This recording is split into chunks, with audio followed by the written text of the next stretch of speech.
What's going on, everybody? Welcome back to another installment here of Honest and Uneducated. I am Rob Bifo. Man, we got a ton of stuff to talk about. We had the Disney press conference come out, HBO Max, directors laying the smackdown on Warner Brothers and HBO Max. So we're going to talk about that off the top. And we got I don't know how we're going to get through all of this stuff. So we're going to do our due diligence and our best to kind of speed through, cover as much as we can.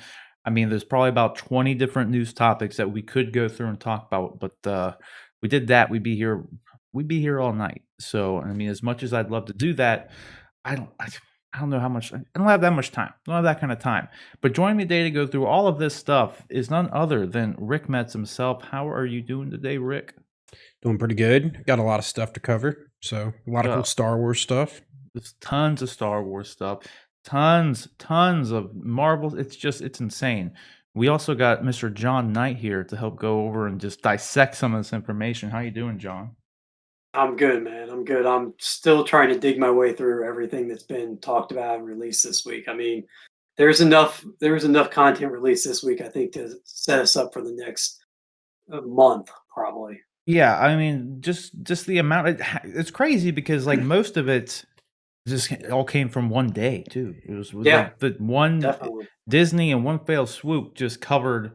I mean, where was all this news that like we could have been going over like weeks ago, all year long? Yeah, they could have been dropping this like week. The conversation could have been all Disney, all Marvel, Star Wars every week if they wanted to. Like it was like 20 announcements in one. It's insane. It really was. And like a lot of it's like really actually like exciting stuff too, which is also like kind of surprising. You know, it's really rare when someone's going to throw that much information at you and you're actually hyped for like all of it. Like, all things considered, like there's like, I don't know, a couple things that like are probably lower, but I mean, everything's it's pretty good up there. So yeah, I'm definitely I'm looking forward to getting into it. So like I said, we got a ton to go through. So we're gonna kick things off first. So with a couple other things, like I said, a couple directors you may know have been laying the smackdown on on Warner Brothers and HBO Max ever since they came out and said they're going to be releasing their entire 2021 slates of films, all day and date released on HBO and in theaters, wherever theaters are going to be open, mind you.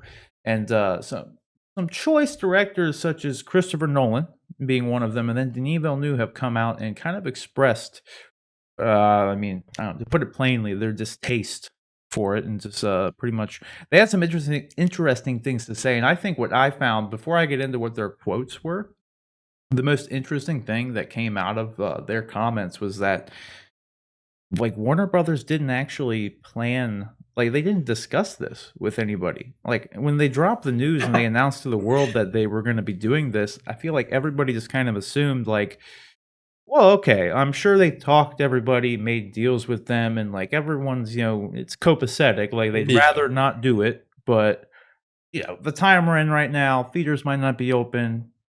You know, may not be what people wanted to do, but hey, like, you know, whatever. Like, I get it, kind of thing. But apparently not. So, what I found would obviously make me mad as well if I was like Chris Nolan, or well, I guess Chris Nolan like got his movie out, so he's probably not as affected by it as much as Denis Villeneuve is.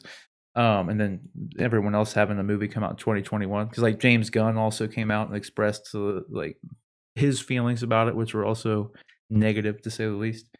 But with the first announcement they made, being Warner Brothers and HBO Max, they said they were going to drop Wonder Woman on HBO Max and in theaters on, you know, Christmas Day. They're going to keep that list. And that was the first announcement. Then it was like the next week they came out and said, okay, we're going to do that for all our 2021 movies.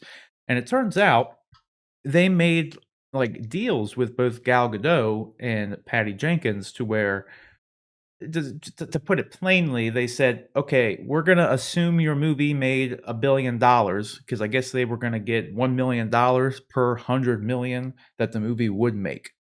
So they said, all right, Patty and Gal, we're going to assume Wonder Woman made $1 billion and pay out your bonuses accordingly. So they both got fat $10 million checks. It's not bad for them to put the movie on HBO Max. So it's like, I'd do it. Yeah, like, okay, like that's fine. And like obviously we know Patty Jenkins has been very outspoken about being just like Christopher Nolan wants her films to be in theaters once, and that's the experience she wants, and most directors are going to want their film to be in. But hey, in this situation, they got paid, they got, at least something out of it, right? So knowing that, and then hearing that Warner Brothers didn't even discuss this or make any sort of similar deals in any way, shape, or form with, a James Gunn, a Denis Villeneuve, and then the laundry list of there's like 17 movies they announced that they already had coming out in 2021, and none of them got the deal. They all learned about it the same time we learned about it, on Twitter. I'm just gonna be real for a second. It's kind of shitty. It's very, it's very shitty. Like, definitely not something I would be too thrilled about myself. So let's I'm gonna bring up the quotes here from Chris Nolan and Denis Villeneuve, and then we'll just kind of break those down for everybody. Before I forget, since I hit the wrong button, you guys can submit topics and questions to the show by emailing us at honestanduneducated@gmail.com. And also, don't forget to like and subscribe. Share this out. Do all that stuff too. All right? We're going to get into this now. All right. So Chris Nolan says here, some of our industry's biggest filmmakers and most important movie stars went to bed the night before thinking they were working for the greatest movie studio and woke up to find out they were working for the worst streaming service. Ooh. It was That's some shade. It was some big words. Yeah. Like, that's putting it blunt. Like, then Denis Villeneuve was very similar. He had he released this, like, pretty much he wrote a letter essentially and just gave it to the press. And so I'm gonna read like this. I think this first excerpt here was pretty much the good one because I don't want to go through the whole thing. This is on Variety, so if you guys want to go through it, maybe I would read it normally, but if you could see how we got like 20 topics to talk about here, so I'm gonna speed through this, but. Denis Villeneuve here, which his little excerpt here confirms that nobody knew about this. He says, "I learned in the news that Warner Brothers has decided to release Dune on HBO Max at the same time as our theatrical release, using prominent images from our movie to promote their streaming service. With this decision, AT&T has hijacked one of the most respectable and important studios in film history. There is absolutely no love for cinema, nor for the audience here. It is all about the survival of a telecom mammoth, one that is currently bearing an astronomical debt of more than $150 billion. Jeez. Therefore, even though Dune is about cinema and audiences, AT&T is about its own survival on Wall Street. With HBO Max's launch a failure thus far, AT&T decided to sacrifice Warner Brothers' entire 2021 slate in a desperate attempt to grab the audience's attention." So, some choice words. Some very choice words. But I totally get where, him and Chris are coming from. So, like, Sure. Yeah. Because at first, like most people, like I kind of said up the top, no one wants, like, I think most film fans don't want all their movies. Everyone wants to go to the movies. Everyone wants to go see these movies on the big screen. That's what everybody wants to do. It's about the movie going experience, right? But I understand at this point in time, it's all good. If you got to do it, you got to do it. Put them out in, streaming. We've seen all throughout the pandemic that tons of movies have had to bypass theaters. Just they're not open. Not going to make as much money. Whatever.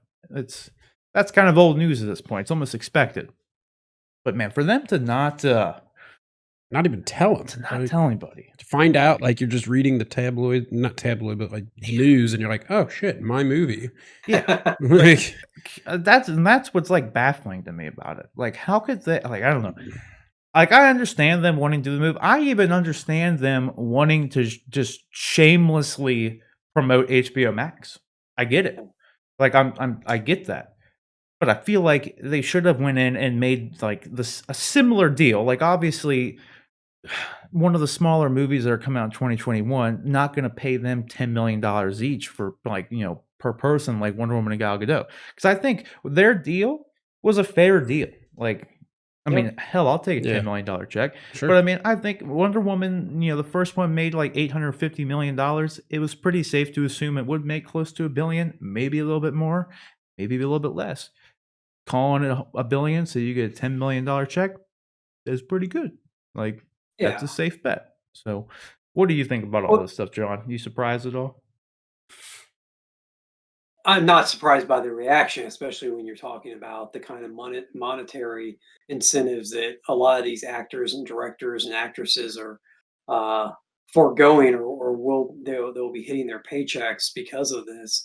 Um, One of the things I hadn't considered, I'm going to butcher the director of Dune's name. I'll just skip it. But the director of Dune, one of the things he said that I hadn't considered, and we've been talking about for months now on this show, is how AT&T doesn't know what they're doing. They I don't know why they bought Warner Brothers at this point. I really don't. Everybody keeps talking about their debt ratio and how much money they owe. Just this week, they one of the topics we don't have time to get into, but I'll just mention real quick is they sold off their Crunchyroll. That Yeah, I was don't know part of any of the that. Warner Brothers acquisition. They sold it off to Sony for like $1 billion. And there was talk about how they're selling off these pieces that they don't necessarily want because they need to do something to get their debt ratio back in line. I don't understand why they bought any of this company in the first place. They don't know what they're doing. DC movies have been a mess for God knows how long because of their interference. They're now alienating actors and directors left and right with this move. Even if they get HBO Max steady, even if it becomes as profitable, let's say, as Disney. Let's not say that they can get to Netflix numbers, but let's say they get as stable and profitable as Disney at this point, Disney Plus. What then? I mean, you've alienated all these people, all these creators that people like. Your content is going to start drying up. If they've got movies obviously in production, but who's to say 2, 3 years down the road, these people look at this and go, "Well, I don't want to get screwed like these guys did. I'm going to go work for Sony, or I'm going to go work for Disney and abandon WB." It's just very short sighted, very disappointing too. I'm fine with the idea of putting them on streaming and theaters at the same time because I think that there are people like me that will choose the theater over the streaming. Um, and I think that movies can still be profitable in that market, but to not have the forethought to talk with people and to not get your ducks in a row before announcing something like this, just is incredibly. Oh, for Uh, sure. it's such a rookie move. It's like if it just goes to show yet again that AT&T doesn't seem like they have the first clue of what they're doing with an To entertainment that business. point, I was trying to find who it was because I saw in another article because after this article came out where Denis Villeneuve kind of slammed on AT&T, apparently I was trying to find the article where it states this, but it was actually one of Warner Brothers lead executives whose idea this was, and it was apparently like their goal was to position themselves to get in a more viable position on the corporate ladder with AT&T by making this a success. I can't find the article though. Making HBO Max a success, is that what you're saying? Like Yeah. Yeah, establishing. because like his idea behind it was like if we do this and if I make HBO Max the best streaming service ever, Sure, it's gonna look good on me. So my new corporate overlords, because this was a Warner Brothers exec who now has sure, to find a way to be useful in the AT&T corporate ladder. So sure. apparently it was actually Warner Brothers who did this. It was this I can't remember the name of the guy, Okay. but it's a name I know. And I can't find the damn article because I was just as shocked. And it's like, yeah, it's just like it obviously seems like an AT&T thing, but the Crunchyroll thing blows my mind because that was one thing that when I first got HBO Max, I was like, oh, dude, this is dope. Like What is that Crunchyroll? It's it's an Anime, right? anime, yeah. Oh, okay. It's yeah. a aggregator of a bunch of anime stuff, and they sold it off to Funimation and Sony. Which I mean, also this Which kind of makes sense in some way that Funimation would have it, but but it has its own section on HBO Max, so I wonder if I there's some know. sort of disclaimer in that sale that says we get to continue providing it to our subscribers. I mean, obviously, I think it's anime gone. is it? Oh Yeah, I wow. think it's gonna Okay. actually be gone now because now it's Funimation and Sony, and Funimation has their own streaming app. So Sure. like I don't know. I mean, they might have a clause to keep it for X amount of time. Yeah. But that's the thing that was, and this goes on about like HBO Max here, for instance, too. Before I forget, I want to say, sorry, someone just knocked on my door here. Let me finish this thought before I forget about it, though. Denis Villeneuve goes on to say here, and one of them, and it's a really good point. I need to switch those buttons because I keep thinking it's that one. How was that? It was probably Sarah. Oh. But sorry to interrupt. Sorry to interrupt the show, guys. The point being, Live here, TV. yeah, is Denis goes on to say here that streaming movies can produce great content, but not movies of Dune's scope and scale. Warner Brothers' decision means Dune won't have the chance to perform financially in order to be viable, and piracy will ultimately triumph. Warner Brothers might just have killed the Dune franchise. So he's essentially saying that like movies like this, if you want to go back and use, I'll use Blade Runner 2049 as an example, who Denis Villeneuve also directed. These are like Blade Runner 2049 went to theaters and it didn't really perform all that well financially. And like his point kind of is like Dune's obviously not going to make as much money as it could as streaming, like doing this, and like he had the plan to make a Dune trilogy essentially covering the I can't remember the lead character's name of Dune right now, but his arc essentially was going to be done in like the 3 movies or whatever. It's going to be each book done in each movie, and like without having like a box office to back it, probably killed the franchise. You know, like in some ways. It's at the same, because that's kind of the thing. It's like I don't know. It just depends on how these streaming services want to. Because we talked about this before too. Like it's a lot harder to see like, in a lot of ways, like what movies are making, I don't know, like worth spending $150 million on when they're going straight to streaming. Yeah. When you don't have like a box office to straight like just back it. You know what I mean? You can't really see it. So I don't know.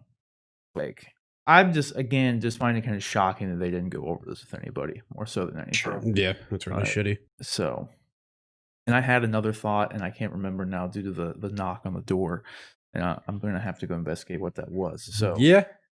So guys, the question is, what do you think about all this? Do you agree with Christopher Nolan and Denis Villeneuve here? And are you just as shocked as kind of, I guess, us? Yeah, but even them, the directors of these big movies coming out in 2021, not even being told by Warner Brothers that their movies are all going to be going straight to streaming. What do you think about this? Let us know down in the comments section below. All right, guys, so we are now going to get into the ever-evolving news of Spider-Man 3, the Tom Holland Spider-Man 3, not to be confused with the Tobey Maguire Spider-Man 3, because we still don't have a title for this movie, but we're getting a ton of news for it. Surprisingly, was what not covered at all though during the Marvel Disney big event thing, but that might be because it's technically a Sony movie. It's kind of what I would guess, but it also might be because there's so much news has been coming out about it.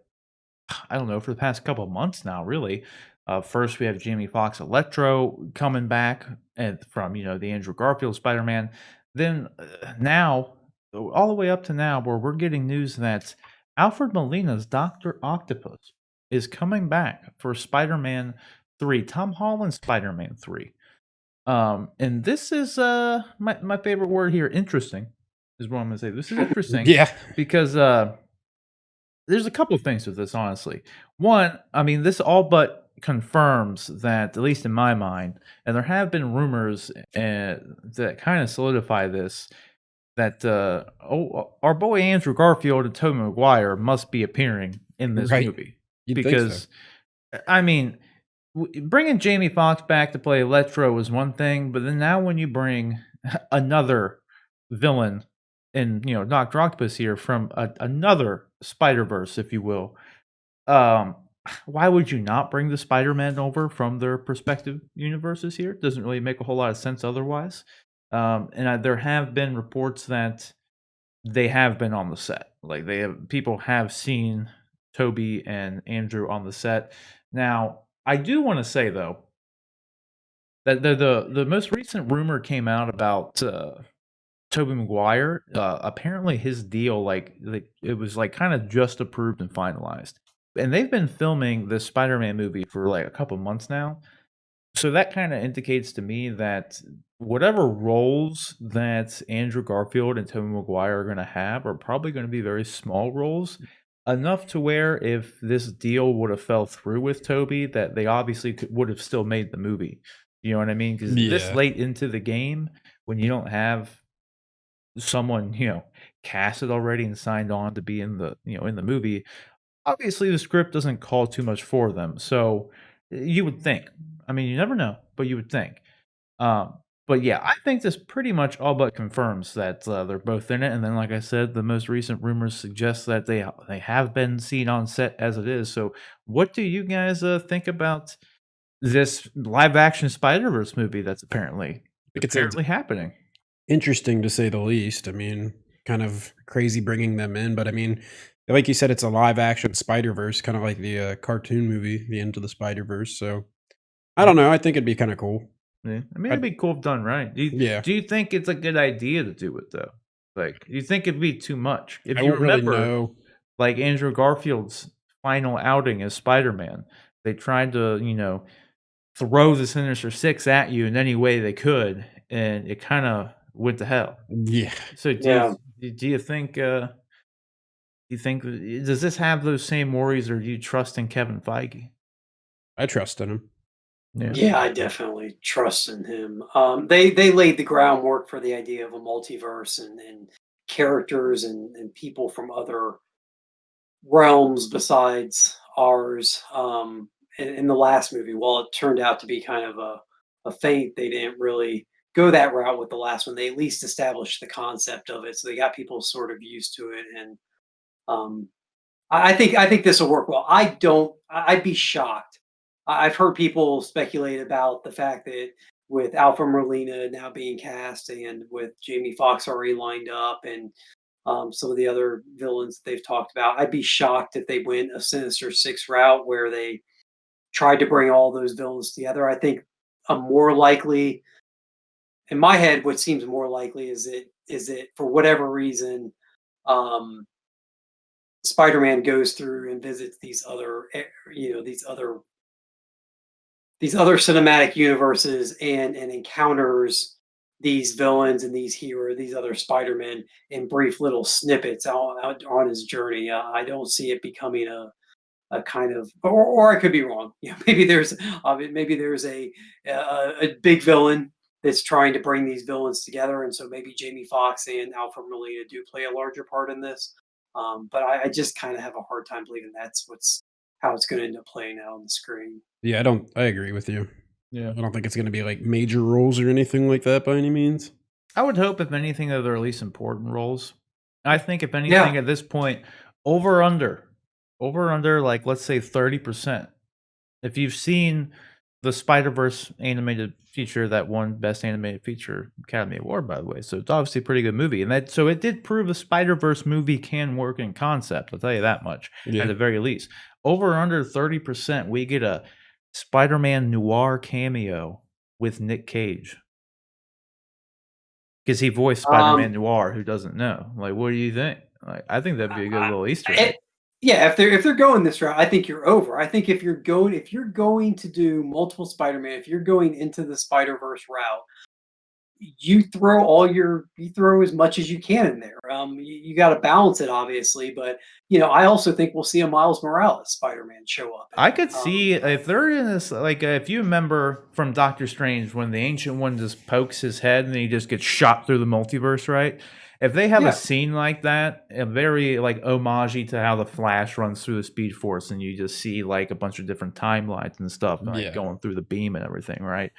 I think it'd be a cool little quick, like if they just had a quick thing where he landed in the animated Spider-Verse world, like as you know what I mean, like you see him like walking around, or something like that'd be kind of cool. Well, animated Tom Holland, like what I mean, because I mean, like you said, if they're doing Spider-Verse, then do Spider-Verse, dude. Go crazy with it at this point.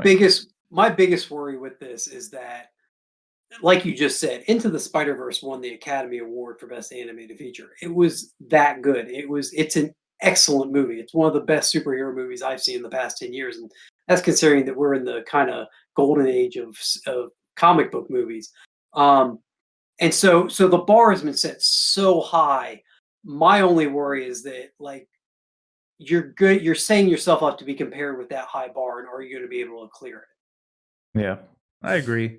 Um, Kevin Feige though is what oh yeah, my shining light with it. Like, because if yeah. on paper this sounds like, I mean, when you come out and say of all people Jamie Foxx's Electro was returning, I was already worried. Like, because it's like I Yeah. love Jamie Foxx. Like, he's a great actor. And I love his screen presence. I was really excited to see him play Al Simmons' Spawn.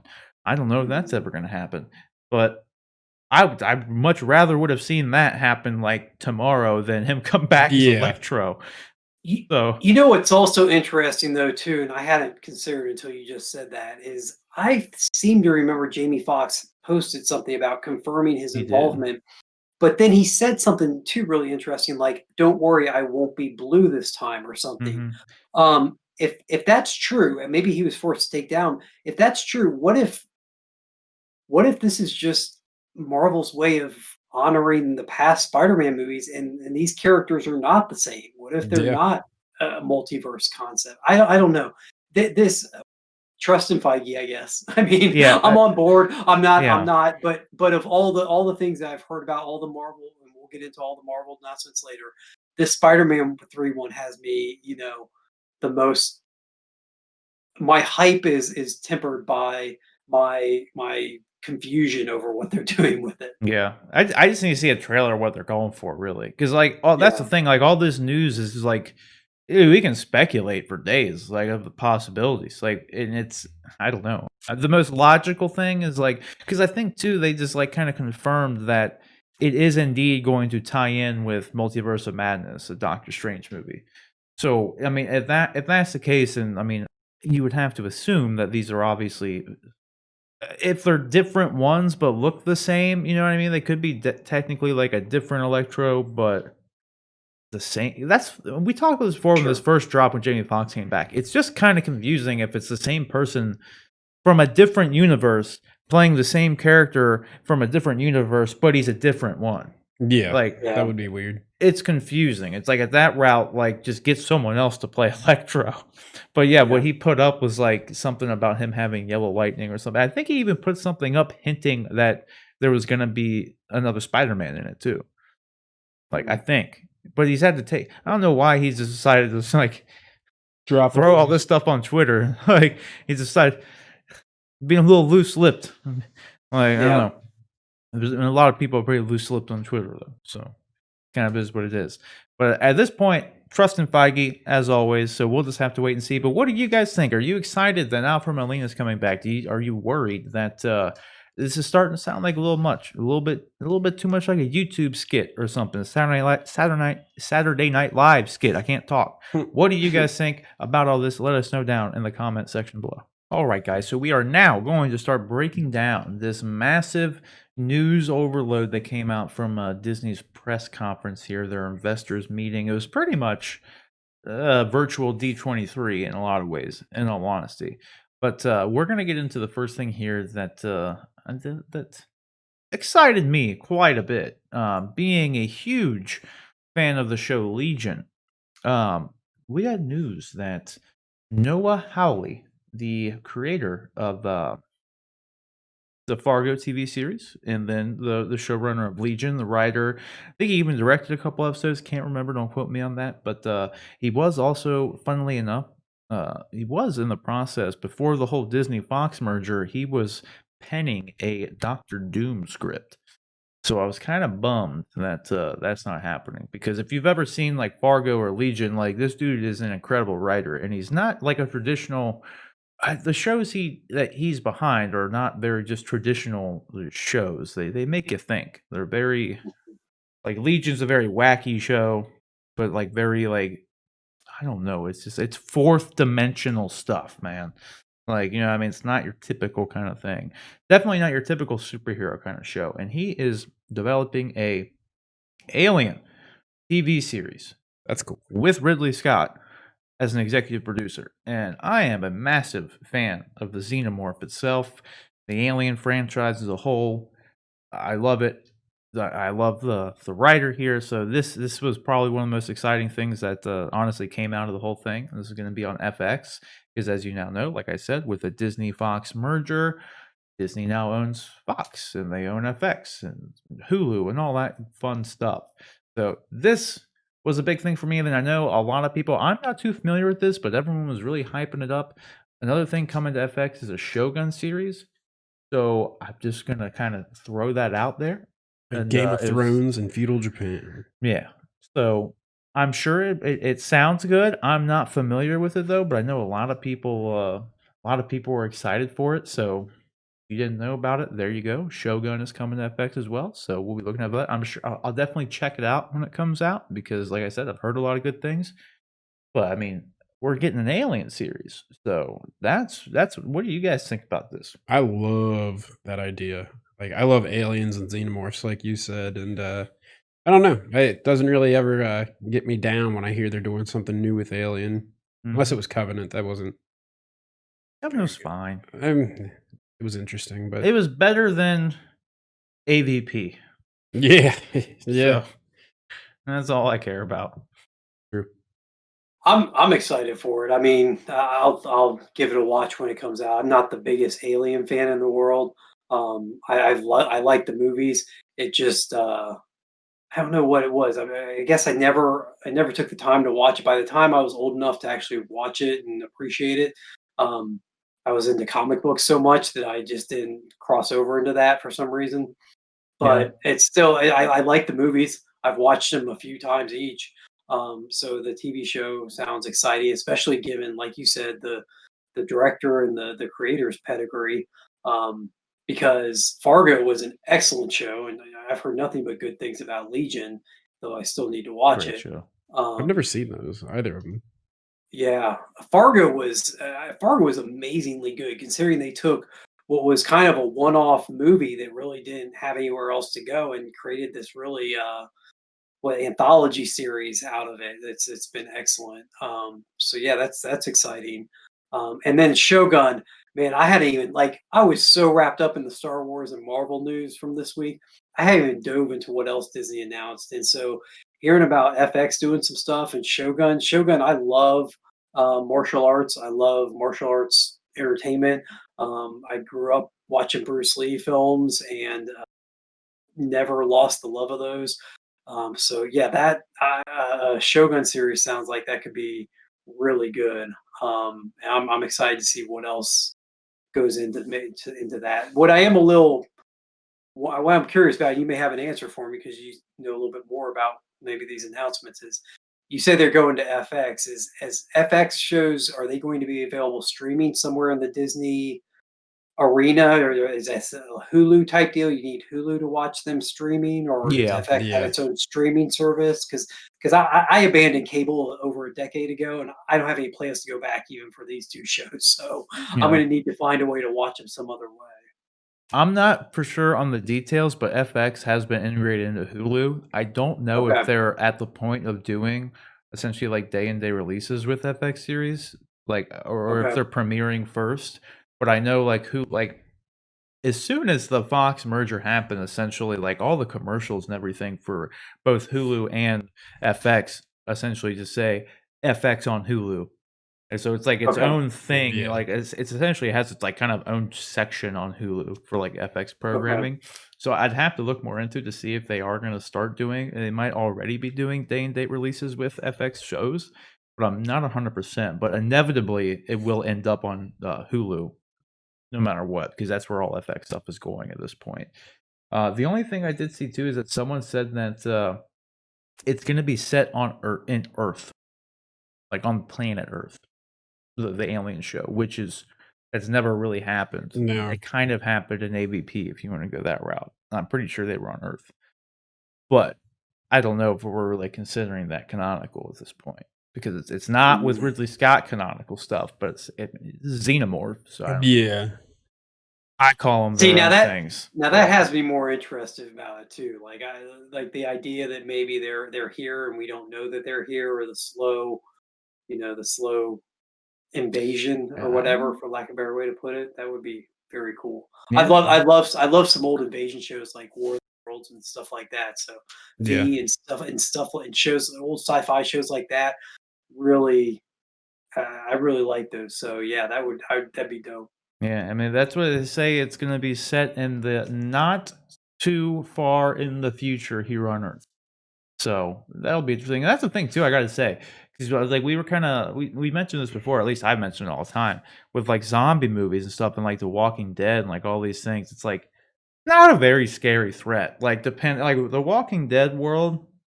You gotta be afraid of other humans, like scumbags out there. Because Yeah. the walkers, they're just walking around.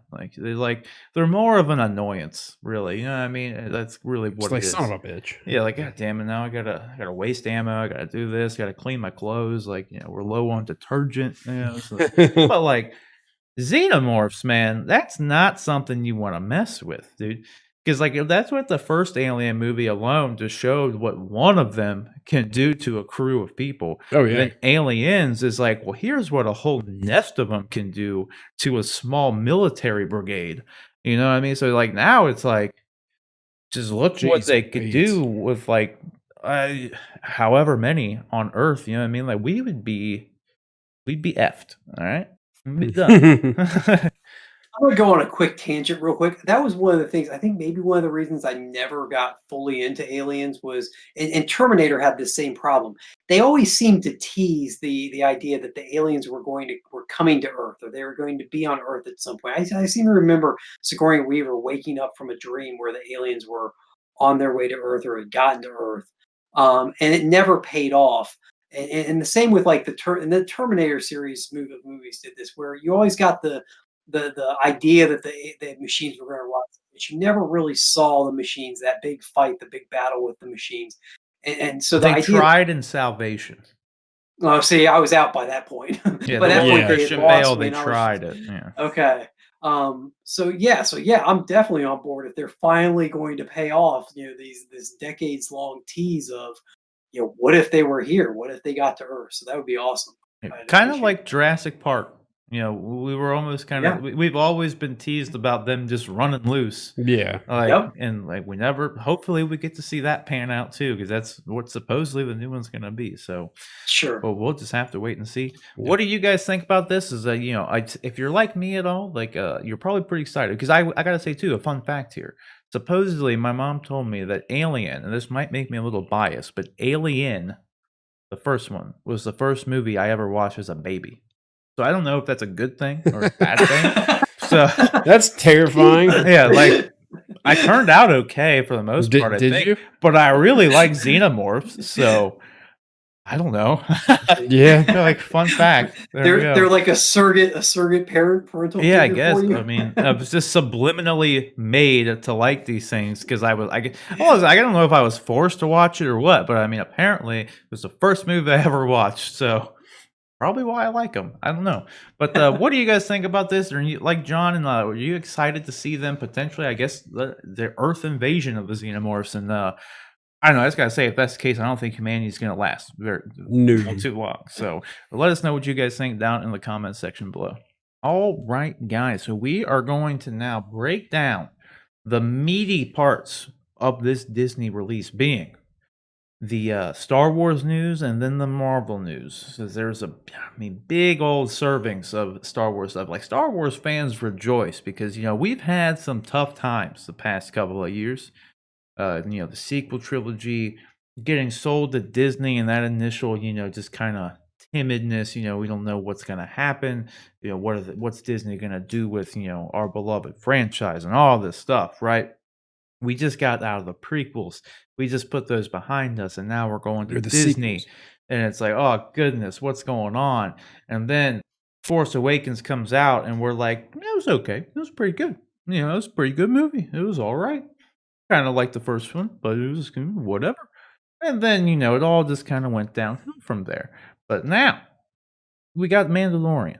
And everybody, I mean, it's safe to say, I think Mandalorian's been successful. Everybody loves Mandalorian. I think I could confidently say, right? Everybody's loving that. I know we've been loving it. Yeah. So we've got just a buku amount of Star Wars news dropping. They are coming out with their first thing they teased at the top of the press conference here, whatever, was that they're going to end up having like 10 shows or movies related to Star Wars in relation to Disney Plus or somehow, and just in general.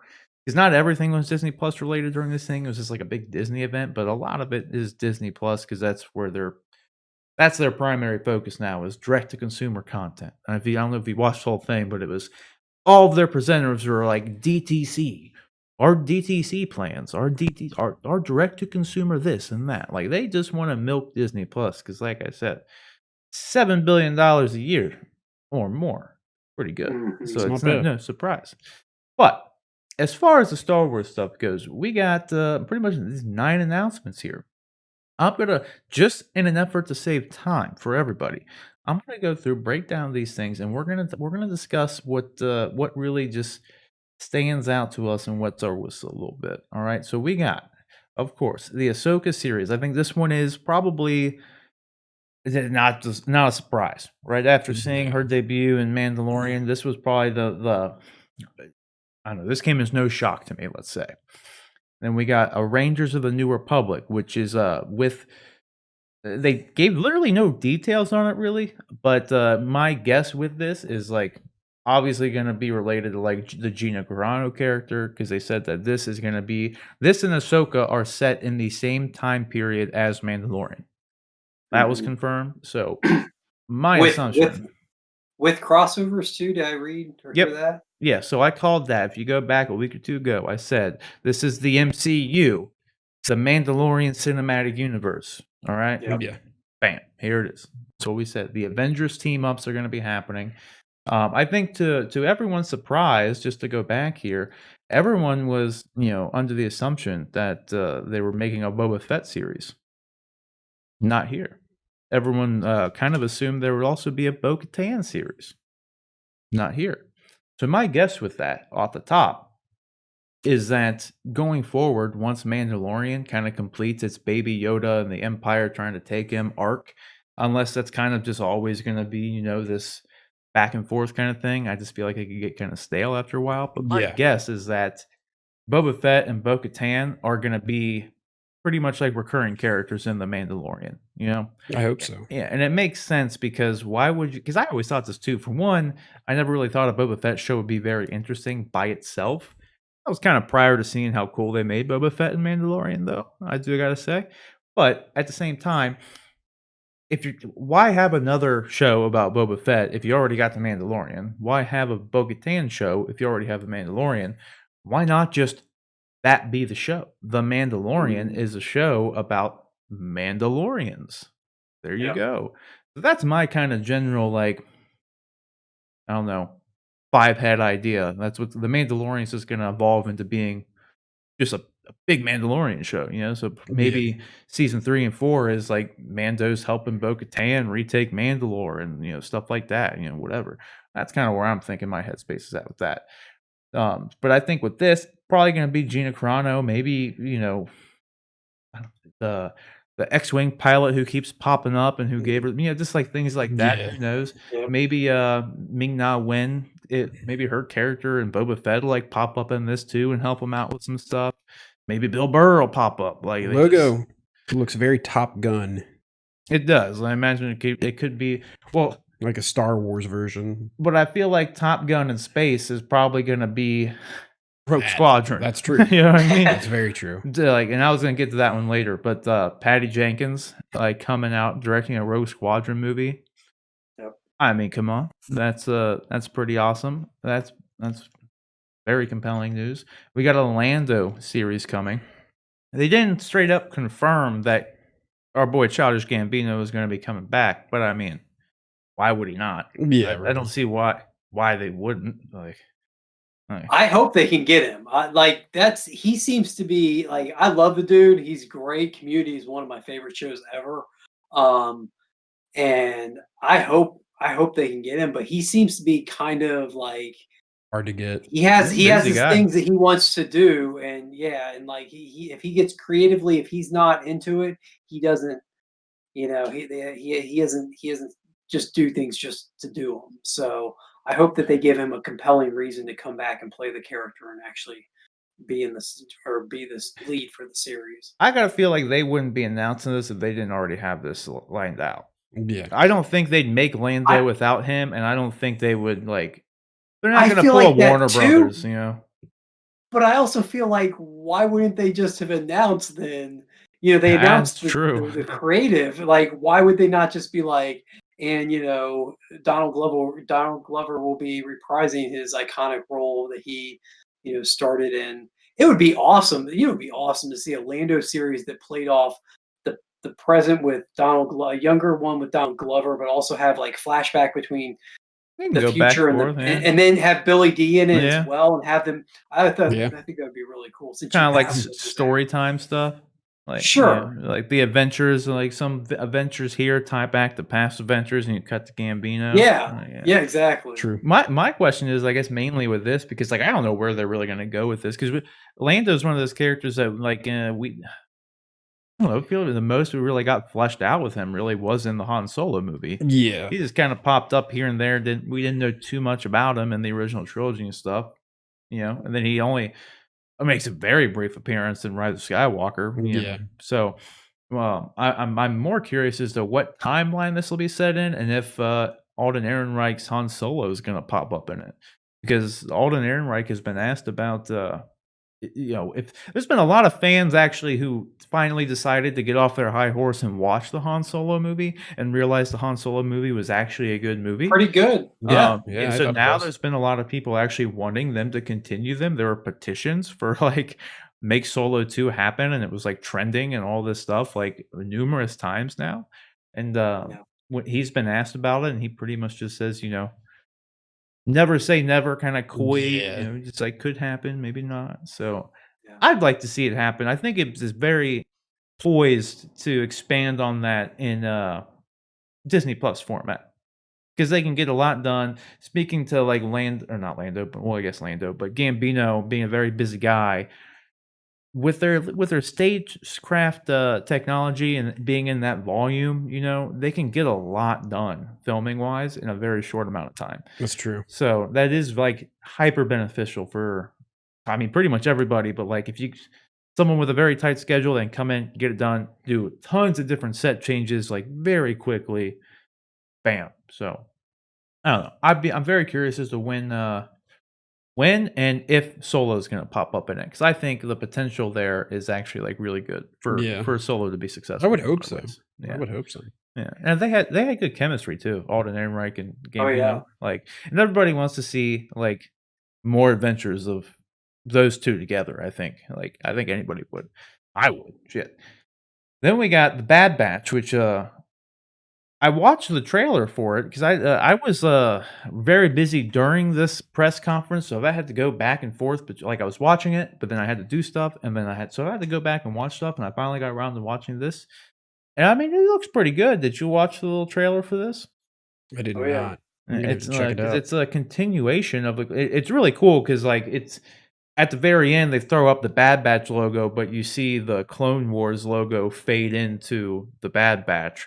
So it's essentially a continuation of the Clone Wars series, but after Order 66. So they could Yeah. do a lot of cool stuff with it. So I'm not like the most world's biggest fan of the Clone Wars and Rebel series, though I did like them. There's just if you don't like filler episodes, it's not for you because they have a lot of them. There's good stuff in there, but it was comes an animated show Yeah. that was on the Cartoon Network, so Yeah. it was intended for a Yeah. younger audience. And It was and pretty they- brutal sure. though. Yeah, the meaty stuff comes in small doses, It gets pretty intense. but at it is times, though. good. Yeah, like there's It's like excellent. Yeah. it's very good stuff, but there is a lot of filler. So, but I mean, this if it's anything like the last 4 episodes of Clone Wars that recently came out on Disney Plus, like I tell you what, did you ever get around to watching those? The last 4 episodes?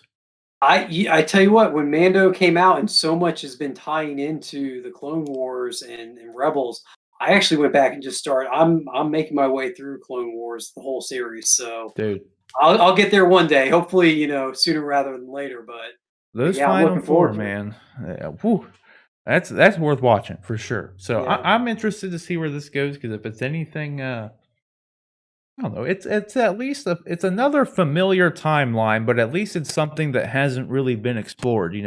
What happened immediately after Order 66? You know what I mean? It's not something that's actually been shown.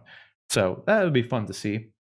Now this one That looks cool. has the most Sounds potential to me. But it also has the biggest risk of being a failure in a lot of ways. I'll get into it. No, let's just get into it now because there's only like one more I want to talk about after this. With this is the series we talked about before, but this was by the director. I can't remember the name, but where the articles came out saying there was going to be this female-led Star Wars thing and like unexplored timeline and all this stuff, and like this is that project that they were speaking of, and so it's supposedly going to be following a Sith acolyte.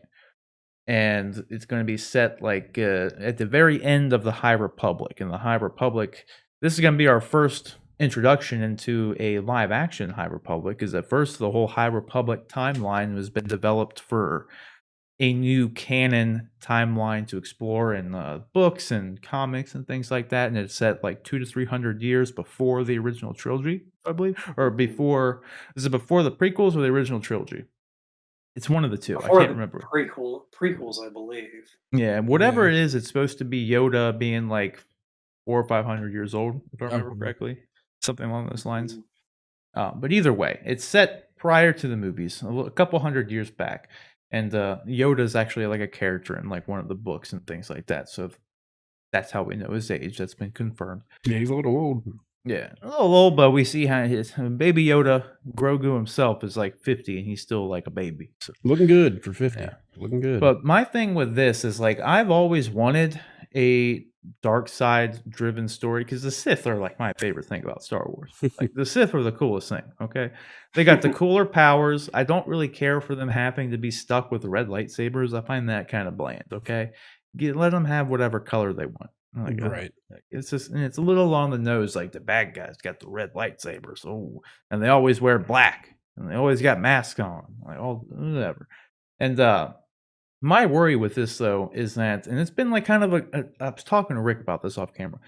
Whenever, a lot of times in like the studio world, and like when you're just telling a story and everything, it's oftentimes hard to get the audience to get behind a villainous character Yeah. because they're just going around doing bad things, right? People, just, don't want to see that. yeah, and ultimately. like a lot of people aren't just going to want to watch a Sith going around and killing people or doing whatever, right? So my worry is that they're going to make this a Red- story about a Sith who inevitably becomes good or is like a showing redemption. yeah, struggling with the light and the dark and like all this stuff. It's like pretty Is- much stuff we've already seen before, like Is Right. this the anti-Anakin story? The opposite of Yeah. what Anakin went through? pretty Yeah. much. Yeah, and that's what I don't want to see cuz like if you're going to show and tell a Sith story, then show and tell a Sith story. You know what I mean? Like I want to see,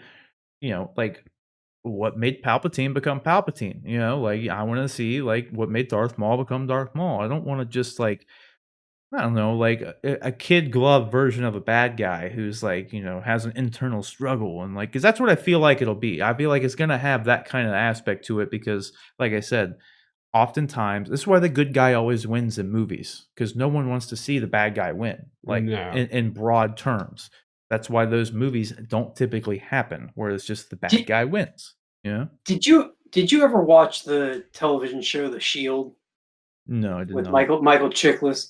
Mm-mm. That was an excellent show that had bad guys that you kind of rooted for at times, but also at times were like, whoa, they're jumping, they're going way too far there. If they could balance it the way the Shield was balanced with having guys that are bad, they're just bad guys. There's no way around it. They were bad guys, but they still somehow were able to get you. They were able to get you behind them in certain situations, but also, there were the things they did that were bad that you were just like, yeah, that's terrible. So I think it's doable. People have done it and done it well. So I hope that they find that kind of balance for this. It's definitely. I mean, Game of Thrones did it like Yeah. very well. There were plenty True. of a-hole characters that you just loved. You know what I mean? Yeah. But I mean, a lot of them too. If you look at like Jamie, like he ended up having that classic redemption arc for the most part. Yeah. Spoiler alert, but just Yeah. that kind of thing. But I mean, even like the characters like Tywin, he was just like a stern kind of a dick, but you kind of know where he was coming from. So it was like you kind of, in some ways, kind of agreed and liked him. I don't know. That's just my main worry with it, though, because we'll get into I got another story that kind of back it up that kind of ties into the next one.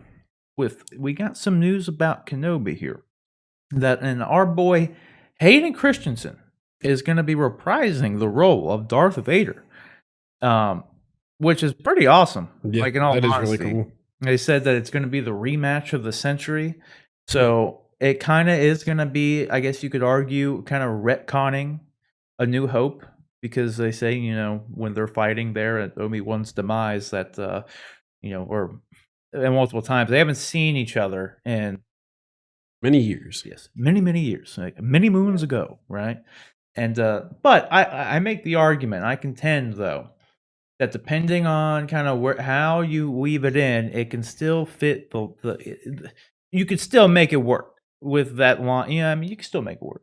They could still have not seen each other for a very long time, but now it's just this was that last meeting. You know what I mean? Yeah. Mhm. You know what I mean? But I guess the whole like last time we met, you were the student, or I was the student, you were the master. Like that's the part that kind of gets bad because you gotta assume Vader's gonna win this fight. You know what I mean? You would think so. Vader already lost the other fight, so you can't really gotta have a rematch and lose again. Like it wouldn't Neither make of too them are much gonna sense knowing die. where Vader goes. Like Neither of them will die because obviously we know from New exactly Hope. right. But what my theory craft for this, and with his inclusion, is either going to be that he's not in it a lot, or maybe Obi-Wan is like trying to save him in some way, still trying to bring him back to the light side, and that would have him be a much more substantial character, and that would end up inevitably leading to the final altercation where Obi-Wan is like he's gone. Yeah. Like Dips out. there's no more saving him. I'm gonna go look over your son, you dick. Okay, and Yeah. I'm out. Like peace. I feel like that I'm could kind of happen. I'm really interested how they're going to work Hayden Christensen into this because I'm curious if we're going to get scenes with Darth Vader without his helmet on. That's what I If was we're going to hoping. get scarred Hayden Christensen, I don't know. Talking through, I just don't know. It's very interesting to me that they made a point of announcing that Hayden Christensen. I mean, it's great. I'm really excited for it because I'm really curious to see what Hayden Christensen can do underneath the direction of, for lack of a better way to put it, not George Lucas. I think his acting in those first three movies was kind of critiqued, and it was critiqued by me as being kind of stunted. But I've also heard that a lot of that had to do with the way that George Oh yeah. directed the movie and the kind of Oh the yeah. way that George wanted them to play it. So I'm really curious, free of those constraints, how Hayden Christensen will do because I think I've heard he's a pretty good actor. Otherwise, Oh yeah. um, Yeah. so I'm excited to see him get the chance to really show that he can, give a performance in a realistic way rather than kind of however it came off in those movies. So I'm glad about that. I'm just really curious about why he specifically is coming back when you've got a character that, for the most part, you don't see without his mask on, and That's talks through James Earl Jones's voice. So Right. I have two things because Rick kind of brought up the same thing we were earlier today. One, bringing Hayden back would give them the opportunity to do flashbacks with Yeah. like a good point. younger, Yep. when they were doing Jedi Knight stuff.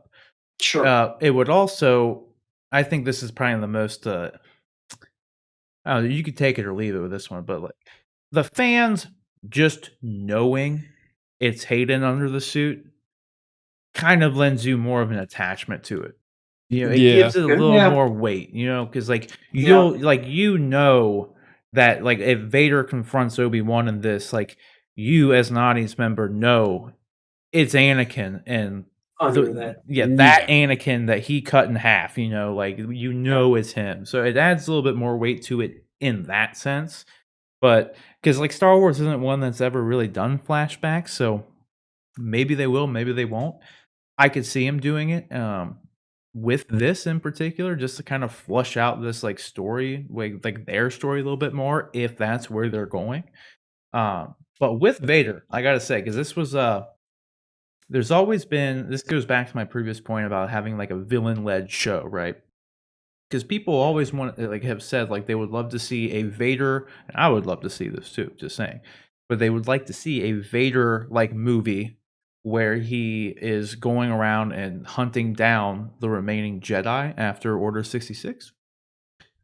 It sounds like a great movie if you're a Star Wars fan and a Vader fan, but like I said, with the whole villain driven thing, and it's kind of hard to get mass audiences to kind of be a part of it.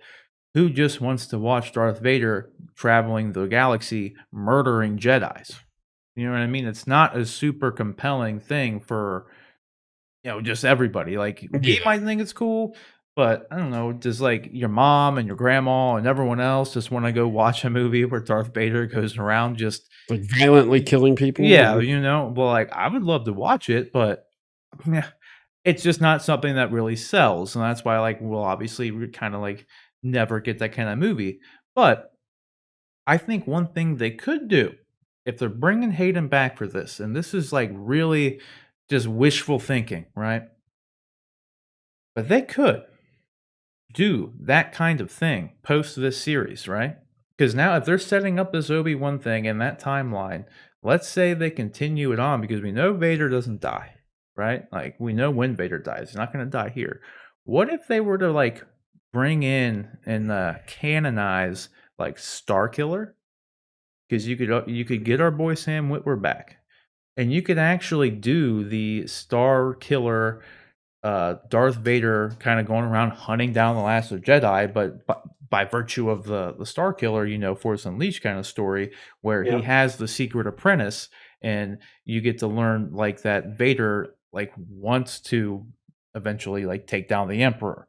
So like it actually would create a lot more character depth for the Anakin and Vader character, because you'd be able to showcase the struggle that Anakin was having with being pulled to the light by wanting to kill Darth Sidious, and they orchestrate that through having Starkiller as his apprentice, and like, what I mean? I think that would work really well if they did it with that, because then you could just see the humanity in Anakin and just kind of flesh out, Anakin and Vader like a lot more, because we see Vader, but we really don't know a whole lot about Vader and what he was going through as Vader that whole time. We know Anakin, but we never really got to. I don't know. I think that would be really cool, and that's just a way to Yeah. get around it. And with Yeah. bringing back Hayden, maybe they're looking more into the future, doing stuff like that. That'd be 'cause, like, cool.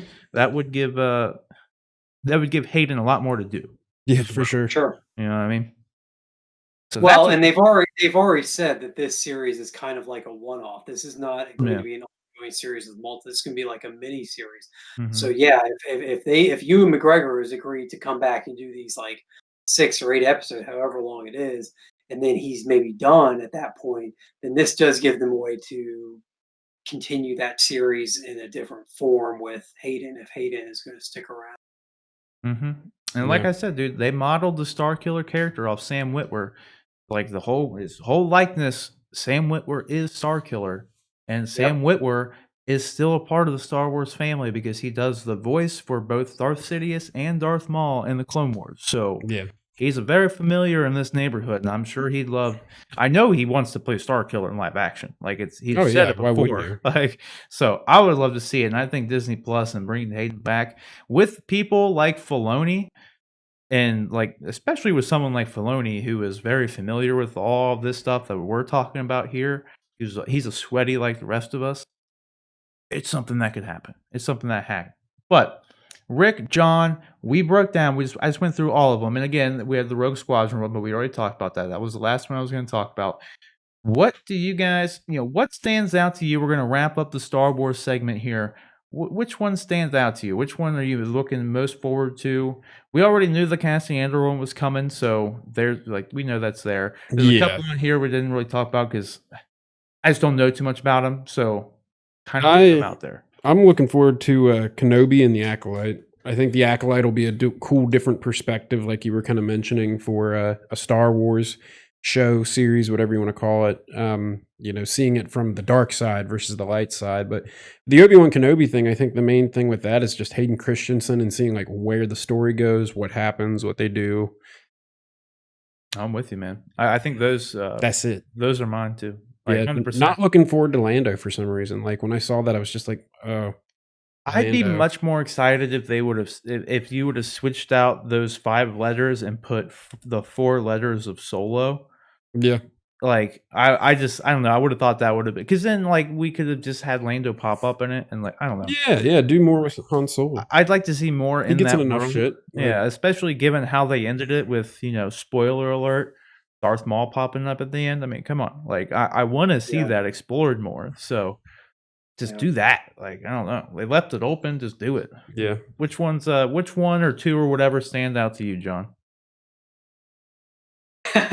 I'm having a hard time picking. I'm glad to see they've got the Mandalorian universe that you talked about a couple weeks ago coming to Called it. fruition. I'm really hyped about Lando. I always loved the character of Lando. Um, he was Han Solo was my favorite Star Wars character, and he was Han Solo's best friend in that competitive kind of way. But they Mhm. were still buddies, and so I'm looking forward to a Lando series. Um, my thoughts on Rogue Squadron are, how in the world did WB let Patty Jenkins go over to Disney? Like, Yeah. I mean, you would have thought they would have had her wrapped up, because I'm hoping this does not mean she's done with the Wonder Woman character. I hope we get a third Wonder Woman movie, but we'll see. We're supposed to get 2 more from her. Are we? Her spinoff and then her Wonder Woman 3. Right. We'll see. Spin-off one. We'll I see. hope this doesn't interfere with that. But yeah, all the news out of this was, I was talking with a couple, friend of mine at work the other day, and I said, I Mandalorian has kind of reignited my love of Star Wars. I was really disenfranchised with the series after the sequel trilogy, and I really didn't. I just didn't care too much about it. I felt like maybe it's time it passed. Um, Oh, it's just but getting started. the Mandalorian is got me real hyped for it, and I'm hoping whoever the creative team. I know it's Filoni, right? And Filoni and Favreau are in Favreau. charge. Yeah, they're in charge of the Rangers and Ahsoka show. Favreau is like, those are under him by virtue of them being connected to Mandalorian. But Sure. the rest they're kind of they're So on their own. I'm hoping Kathleen Kennedy is leaning on them or towards them or keeping them in the loop on what's going on with the rest of the universe, because they seem to have just such a clear vision, and a vision that lines up with what I think, the feel of what Star Wars is. I felt like that. I didn't feel like the sequel movies felt like Star Wars, and everything they've True. done, They they've didn't. done has felt like Star Wars. And going back and watching the Clone Wars series, it feels like Star Wars. So I hope that they at least have some input, even as just like general consultants on the shows, to show them, maybe you do this here to get that little flair for it. Anyway, that's a long way of saying I have a hard time picking just one. If I had to pick two, I mean, I guess I'm going Mandalorian tie-ins, because I love that universe so much right now. That Yeah. story so much. It's true. Yeah. I mean, not to mention, I didn't talk too much about it because it was like the least surprising one on here, but that being Ahsoka. But I am very excited to see where they go with that show, because like the way Ron that and Rosario portrayed her and the way she was written in that episode of Mandalorian, I mean, it was arguably better than anything in the Clone Wars. Like yeah. it was awesome. I really liked it. it So was a great episode. Well, and yeah. my biggest question right now is, we have these announcements, but we know Obi-Wan is just the one season, I guess, based on what I've heard. I'm really curious if Ahsoka and Andor and Rangers, if those are all going to be multi-season shows, and what the kind of are they thinking about these in terms of 5 seasons? Are they just open-ended? I hope whatever they finalize, they have a good beginning, middle, and end, because as we saw with the sequel trilogy, when they leave it open-ended without an idea of the overarching story, it doesn't work out so well. Yeah. Well, and to your point, they have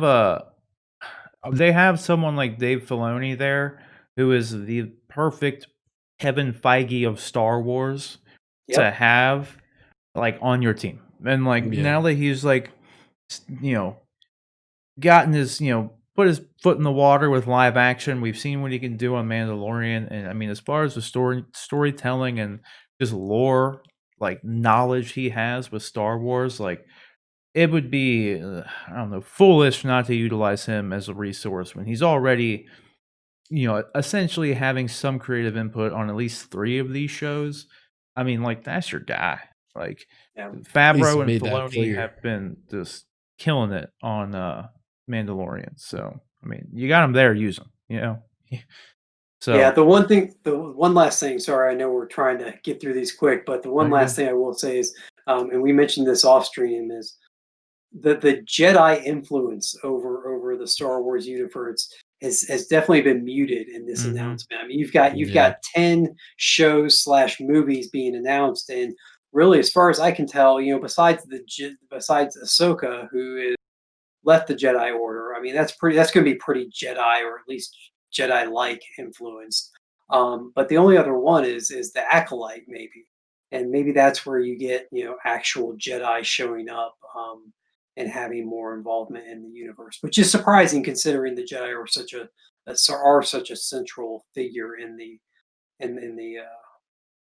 Well, yeah, I universe so mean, far. to that point, there's only 3 shows with immediately, like, in your face Force user based shows, because Sure. we got Obi-Wan, Acolyte, and Ahsoka.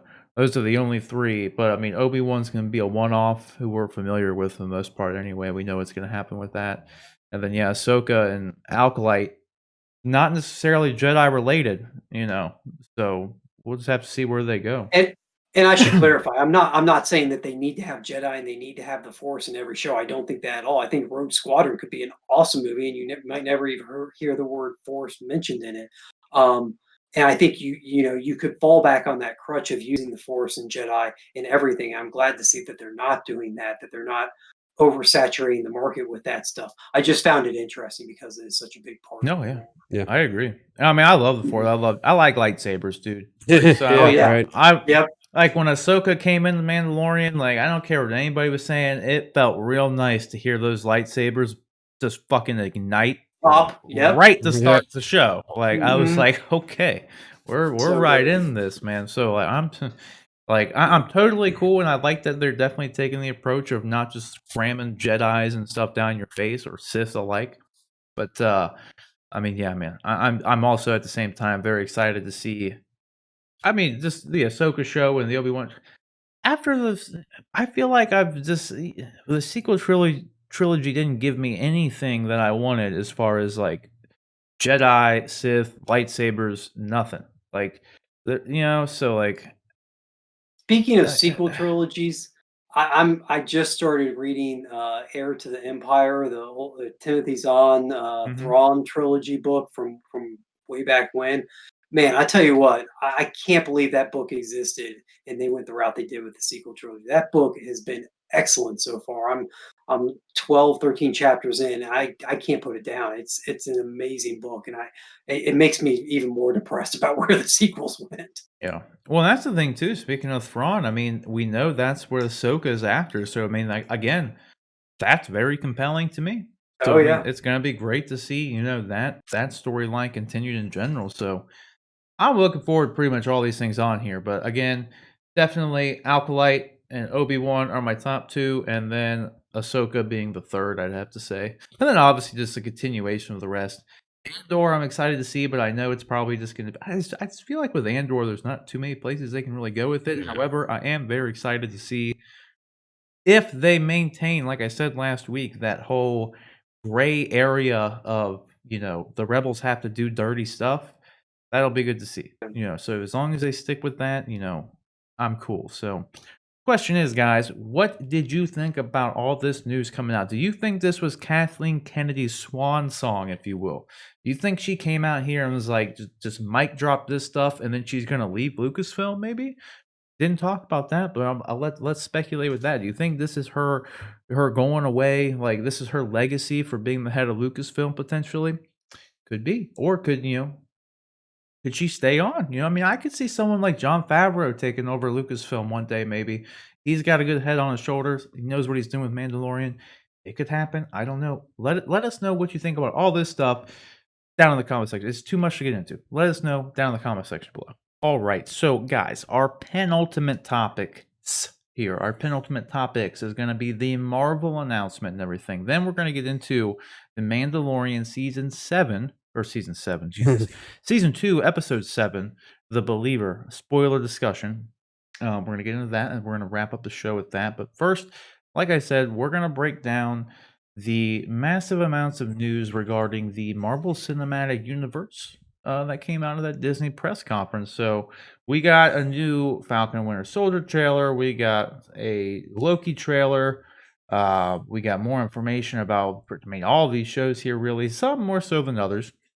We had a little like teaser about the what if stuff. We saw more of that. But I think I'm going to just jump into the two things that I kind of were the most shocking in a lot of ways, to me at least. The first one being they are not going to be recasting the role of T'Challa, which kind of caught me by surprise. I mean, we talked about this before, and I don't actually like agree with this because I think T'Challa is more. I don't know. He's just not more, but he's an important character, and I think I don't know. I think it does the. I feel like in my head, it's a better way of like honoring would be someone else to take up the mantle and keep it going. And I think we talked about this before. Like neither of us knew Chadwick, but I feel like I don't know. Wouldn't he want it to keep going on? But like I don't know. It's a hard decision. I'm not upset about the decision. I think it's a tough place to be in. I probably would have just had someone else carry on the mantle because I think T'Challa is just an important character in and of itself. But that one caught me by surprise. Like I said, don't disagree with it in like things. I don't know. I disagree with the choice of not doing it, but I completely understand why. You know what I mean? Yeah. Like it's not like I'm offended by it. Like it's like, strange. I totally understand. But if this was a decade ago or 2 decades ago, and Black Panther was its own movie trilogy or its own movie series outside of the interconnectedness of the rest of the Marvel universe, I think it would have made it a lot easier to recast T'Challa because you could have put a little like a 5-year gap in between and let the character sit for a little bit and then recast the role and bring it back. I think with as connected as it is, I just think it makes it harder to take such an iconic performance that he did and recast it and have somebody else come in and do the role. yeah, I I agree trust that in Feige. I agree T'Challa is an important character in the Marvel universe. But I think they'll find a way to honor that character, but also um, the character of Black Panther who doesn't necessarily have to be the same person. Yeah. Yeah, right. I don't know. In my mind, when I think Black Panther, I think T'Challa. I don't know. Sure. You know what I mean? And just I don't know, like culturally speaking too, like T'Challa, like I don't know, he played a big role in like I don't know, just everything. Not just like from a Marvel standpoint, but just like a cultural standpoint. I feel like T'Challa is important. Yeah. But either way, I trust in Kevin Feige, and I don't envy being in the position they're in by any means at all. Tough decision. Yeah, so I definitely understand it. The next one that caught me off, I don't know. I guess it was to be expected, but we got a Fantastic Four confirmation. Like that was the icing on the cake. There, like there was another thing too. This is a fun fact that I noticed here. Okay, and you gotta kind of put on your 5 head for this. Okay, the X-Men weren't mentioned at all. Like so Feige closed out the show, if I remember correctly, with Fantastic Four. This little thing comes up. They didn't mention casting. They didn't confirm John Krasinski and Emily Blunt. So I'm still holding out on that. But I noticed this a little later. If you just go with me here for a minute. If you look at this, all right, you see this part right here. Okay, see this? and I could have made like a graphic of this myself, but I didn't have time. If you take this little section of the 4 out and you delete it from your mind, and then Yeah, the sideways X. then shift this up, you have an X logo too. Okay, Yeah, I'm just saying true. that it's there. It's there. Yeah. But we got confirmation that and Kevin Feige said it himself, Marvel's first family, they are working on it. So that was exciting to see. I'm excited to finally potentially get a good Fantastic Four movie. Yeah, So about looking time. forward to that. Definitely, Do you again, trusting do Kevin you think Feige. do you think John Watts is the guy to do it? Oh yeah, I thought it was interesting that they John Watts was I can totally con see it, like knowing what he did with the Spider-Man movies. So yeah. like, I think it's a good choice. I don't know if he wouldn't have been on like my list, but when he mentioned it was going to be John Watts, I was like, oh yeah, that makes sense. Like I can see that. So Like tonally, I think, you can, mhm. especially that first Spider-Man movie gives you a good sense of the tone of that they're going for Yeah, with it. Yeah. and then Which there was a little bit more heaviness in the second one too. I thought Mhm, at least. So yeah. what were you saying though? I was just gonna say it's a big departure from the where we last saw the Fantastic Four with the reboot that Fox Oh attempted yeah, to do a few Mhm. years ago. That had a much darker tone to it, much more angst to it. So yeah, I think that fits the characters more too, it does. having that It lighter tone. reminds me of the kind of like the Silver Age of Fantastic Four. We're Sure. going that tone, you know. Well, we'll Yep. see. I mean, there's so Hopefully much. it's good. I mean, it's about time to make a good Fantastic Four Yeah, movie. I mean, Feige's the one to do it. I mean, that's for sure. And then the other movie announcement was and this kind of leads me into like what I guess a lot of people kind of speculated the quantum realm being a good way to introduce the Fantastic Four. But we got the Ant-Man and the Wasp, the third Ant-Man movie confirmed, titled Quantumania. Quantumania. Ooh. So we'll see if that has any ties in with the Fantastic Four. We got what I thought was probably the best footage out of the whole thing was the Loki trailer, and that gave us far more than the Falcon and Winter Soldier trailer. This one gave you a kind of a pretty good idea of like what the show is going to be about. Not like the Mhm. who the central characters are, but I don't know. I felt like comparing the two trailers, the Loki one, I don't know. I don't know if it's just a Loki character. Winter Soldier is like one of my favorite characters of the MCU. But after I saw the Loki trailer, I was like, "That's time, sign me up." I want to see where that goes. It looks really good. I need to watch it. We should have watched it before the thing if you hadn't seen it yet. Yeah. And then Falcon and Winter Soldier. Obviously, we saw the trailer for that. Looked good.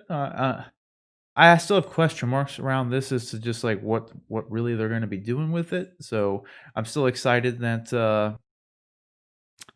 Zemo's back, and then we got word that what's her name? Florence Pugh, Black Widow's sister, is supposed to be appearing in it, Yeah. and appearing in Hawkeye. So what might just be our new Black Widow, I guess. Like, Yep. then we have Secret Invasion coming, and that's pretty much the big ones that I had.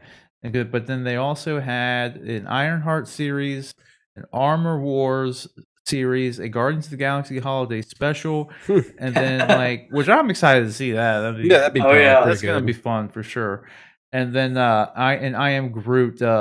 I forget what that's supposed to be. Is it just like a short, like animated kind of thing? Or Animated shorts, yeah. yeah. Yeah, that's what it So says. So that'll it's be gonna fun. it's like I'm assuming it's like the Pixar shorts that you get Yeah. before some of the Pixar movies. I'm assuming it's something like that, that maybe they'll intersprinkle and, I just tried to mix intermingle and sprinkle together. Intersprinkle. Anyway, Yeah. Enter sprinkle. intersprinkle, um, those before different Marvel segments on Marvel shows or movies on Disney Plus, I'm guessing.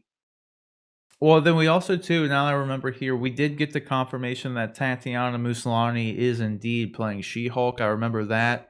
Um, Yep.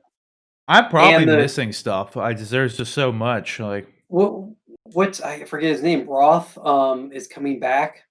play Oh Abomination in yeah, She-Hulk, Abomination's back too. Like, yeah, which which is awesome. ties it directly to the Incredible Hulk movie with Ed Norton, which, Yep. as much as they've always included it in the MCU, has never, besides that end scene with Tony Stark, has never had any kind of real direct connection inside the MCU. Yeah, or so Hulk popping up, or like locations of the Hulk popping up on screens in the background. That would be the only yeah, other tie-in they had, and you had to be like, God, like 200 IQ, like sweating over Marvel comics to even know that like the little red dot on the map back there was where Bruce was. Like, oh yeah, yeah, like, you know what I yeah. mean? Yeah. But Yeah. so But this that's is gonna be an great. actual character from the movie coming Yeah. into the MCU proper. Well, they A confirmed show. too that Banner was gonna be in it too, didn't they? Yep. They Yep. confirmed Ruffalo's Yeah. coming back. Yep. So yeah, there was a lot of stuff. They didn't say too much about Moon Knight though, if I remember correctly. No, Feige just talked about some of the concepts, the Egyptian iconography that they're going to lean into, and I think he talked about the multiple personalities, but don't quote me on that. I only watched the segment once, so I may be misremembering that. Yeah. Did we get any? I think I saw the Hawkeye part of it, if I'm remembering correctly. They only really mentioned Haley Haley, Steinfeld, and yep. then that was like that's really all they gave us, I think, from that. That was like the big Like, reveal for it, but everybody's known about it yeah, for months, and yeah, there's been leaked footage of her in yeah, costume on set for months. So it's right. like it was an odd little piece to drop on that. But Yeah, I didn't. Yeah, I was kind of like, that's it. I was expecting like a quick shot of Hawkeye's new costume or something at this point, since we knew that was going to be. But then, did they say much about Miss Marvel? Because I don't think I really even. they actually, yeah, they talked about Miss Marvel quite a bit. They even had I a may have little missed this sizzle. one. Yeah, they even had a little sizzle reel about Miss Marvel, just talking about the young woman that they cast in the Hmm. role of Miss Marvel and just how it's going to play into the universe as a whole. Plus, they dropped the news that not only is she going to be playing Miss Marvel in her own series for Disney Plus, she will be showing up as Miss Marvel in the next Captain Marvel movie, Captain Marvel 2. So, which That's makes good. sense because Kamala Khan is a huge Captain Marvel fan in the comics and even in the recent Avengers video game that came out. Her logo, her designs are inspired by Captain Marvel, so it makes perfect sense that Her they would. name. And Yeah, her name, maybe the and her name, name. obviously. Maybe. Right. The I most need to. obvious one of all. I need to. I still need to get around to continuing that game, like, because you said at least good for the story more than anything, right? The campaign story I thought was pretty well done. I liked. I Yeah. enjoyed it. It wasn't overly difficult. And then it's a fun game to get into. And I know it had issues when it came out. A lot of people dropped it and haven't gone back to it. But if there's one game I could get people to go back and try again, give another look, it's that because it's just fun playing those characters. And the combat is actually, it can be repetitive. The missions get repetitive. They do. I agree with all that, but there's nothing quite like throwing Thor's hammer and having lightning strike down on a bunch of robotic enemies, or shooting Iron Man's unibeam off of Captain America's shield into a group of enemies. Those kinds of things are just so fun to do. So Yeah. If you Like, like anyway, Marvel stuff, it's a good like yeah, fantasy fulfillment, right? Mhm. Same thing. exactly. I've just been too caught up playing Demon Souls, so like I bought Cyberpunk and like I haven't even like Sure. I bought it to play it on stream, and like I'm still just like, but I'm still playing Demon Souls, so we'll see where that goes. What pops off to you on here with all these announcements, though, Rick? I know you missed some of the I think announcements themselves, but what's out I of all this? What's good? I haven't seen the Loki trailer, but I think that sounds good. I've always liked Loki as a character, and I don't know. I mean, there's just so much being thrown at me. It's a lot to take in, and it's one of those things I've almost kind of got to think about it for a little while and just be like, what would I like? But I'm sure it'll all be good. I mean, has there really been any bad MCU movies? No. No. It's just like they're all decent movies. I Yeah. mean, Fantastic Four, the idea of them finally making one that would be like good would be cool. Maybe having Jim Halpert. That's like what you were dude. saying. If they can't get John Krasinski and Emily Blunt, Hopefully, They gotta get John Krasinski and Pam, I forget her name, Jenna Fisher. hopefully we'll get a couple Just good. do If it. you look at my camera, you get a couple good or you know, Yeah. Side eyes to the camera yeah, while he's breaking the fourth wall. That's such a good show. No. Yeah, Yeah. it's pretty good. If anything, I was surprised that they announced Fantastic Four and didn't mention anything about X-Men. Yeah, I was too. I actually Right. emailed a friend of mine today, and he said, "Did you see all the news?" And I said, "Yeah." I said, "I'm excited about Fantastic Four, but I'm shocked that they went ahead and made the decision to integrate Fantastic Four before bringing the X-Men into it." Now, maybe the thinking is the X-Men are the much more established franchise. More Mhm. people are familiar with the X-Men. I mean, you think of Wolverine, and do you think of anybody but Hugh Jackman? So maybe they're giving it a couple more years. I mean, that the one thing about all these announcements, Star Wars and Disney and Marvel, everything that they announced. I mean, they're talking about stuff 2002, 2003. We're looking 2, 3, 4 years out at this point. And not having X-Men be brought up in that makes me not worried, but maybe a little disappointed that we're maybe looking at more like 5 years before we see an MCU X-Men movie, which all good things come to those who wait, right? Hopefully that Yeah, hopefully that holds hopefully that patience. holds true. Yeah, Patience is a hopefully that virtue. holds true. We've said it numerous times, though. It's Kevin Feige. He has Yep. his 5-year plan, and his 5-year plan was made before Disney bought Fox. Yep. And nothing's gonna alter his plan. So, like, I know with Fantastic Four,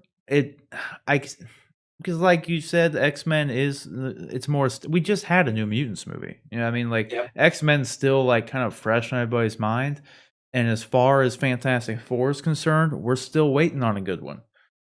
I mean, in all honesty, like, there hasn't been a good one. So I feel like it makes sense that, it would be them. It's Marvel's first family, and also it gives Kevin Feige the chance to be like, "Let me show you how to make a good one." Like, this is how it's done. Look at how easy it could be, you know? So, Yeah. I don't know, I'm excited to see where they go with it for sure. But, my favorite things out of this whole announcement was one too, in Secret Invasion. We all kind of speculated that was gonna be a possibility ever since Captain Marvel. So, I was actually more kinda shocked to see they said it was a Disney Plus series, right? Yes. Yeah, and Yes. that This will so, be a my assumption is that there were rumors or articles, like, we even covered it, where there was gonna be a Nick Fury series on Disney Plus.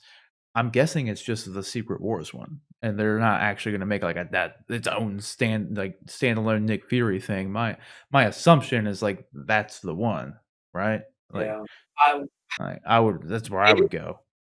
I kind of when you start talking Secret Invasion, I mean, I'm curious if this is going to lead to a Secret Wars Avengers movie at some point down the road. I That's mean, why I was I shocked it was a Disney Plus series.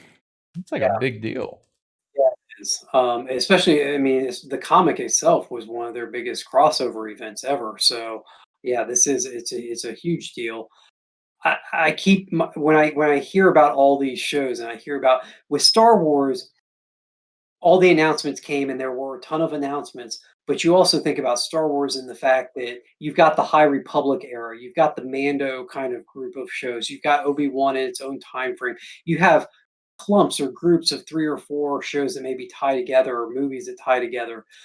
The thing that's driving me like this is just blowing my mind is the fact that this is all these announcements, all these shows, all these movies are one integrated universe.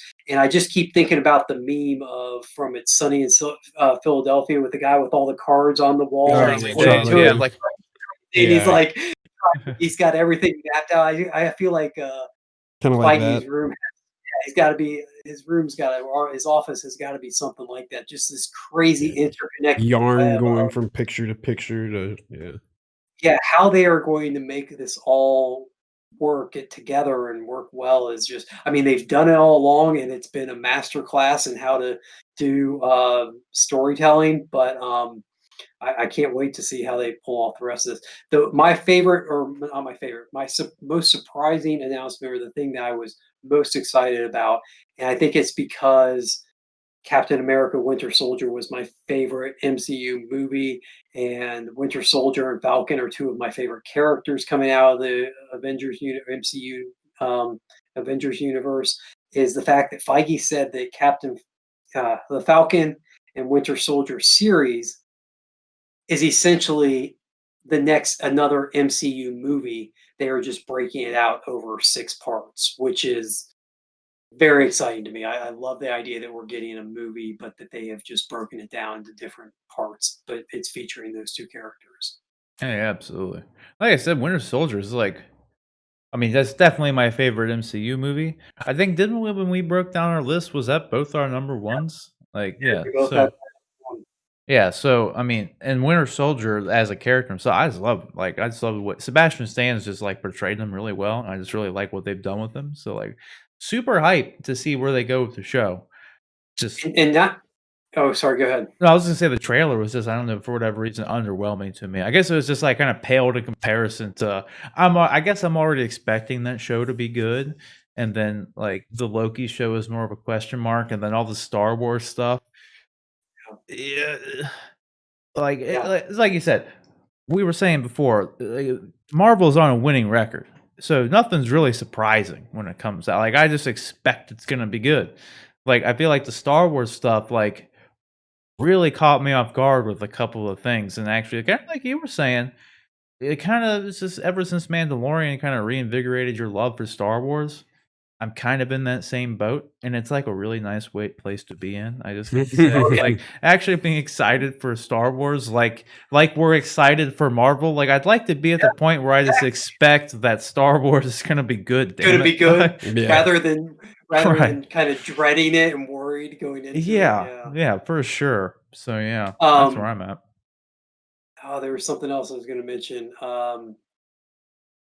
I lost it. Maybe it'll come back to me. I don't know.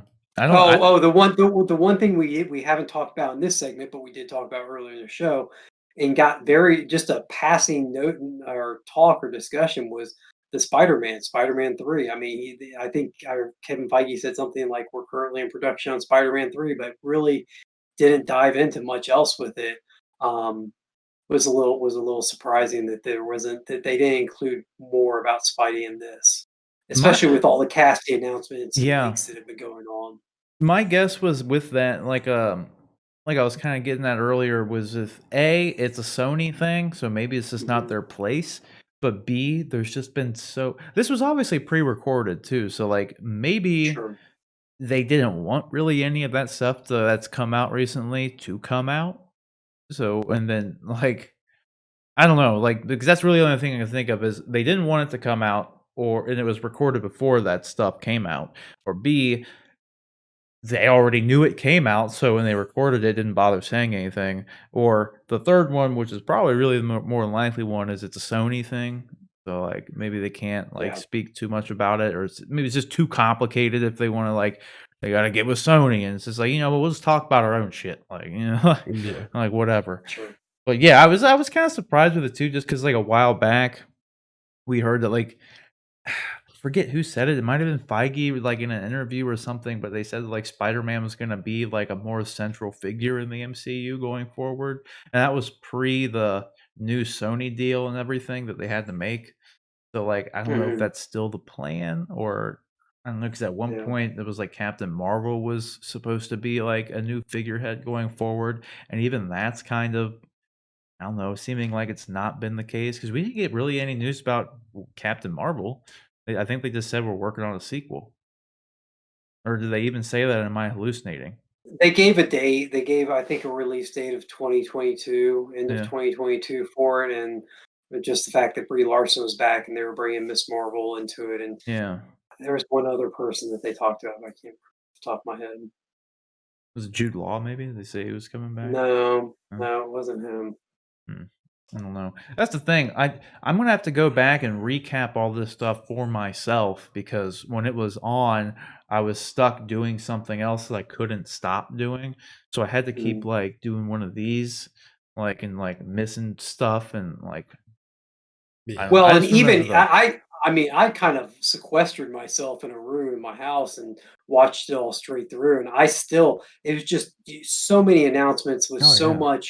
so much, uh, I guess, lack of specifics. Like, how does Secret Invasion work? Like, how is it going to tie in? Which characters have been replaced and stuff like that? It's just when you start trying to figure out how all this all fits together, it becomes overwhelming. And so even seeing it all completely live, there's still a lot of questions out there, which is good. I don't want to know everything. I want to be surprised, but they definitely have me excited. I mean, yeah, you said it better. You said this is how everybody feels. Like It's it's Kevin Feige's office, man. He's trying this to is my office. Like just after watching the show or the thing, I'm just like, yeah, there's so much information that we're Yeah. getting here, and it's like yeah, the same could be said for the Star Wars stuff in a lot of ways. You're just like definitely. Vader's coming back, but it's 10 years into this, and like wait, Yeah. like Right. yeah, Yeah. it's definitely been a lot of information overload, but at the very least, like I said, like at the top of the show, at least it's all been like good. Yep. Like for True. the most part, some better than others, but it's all been good.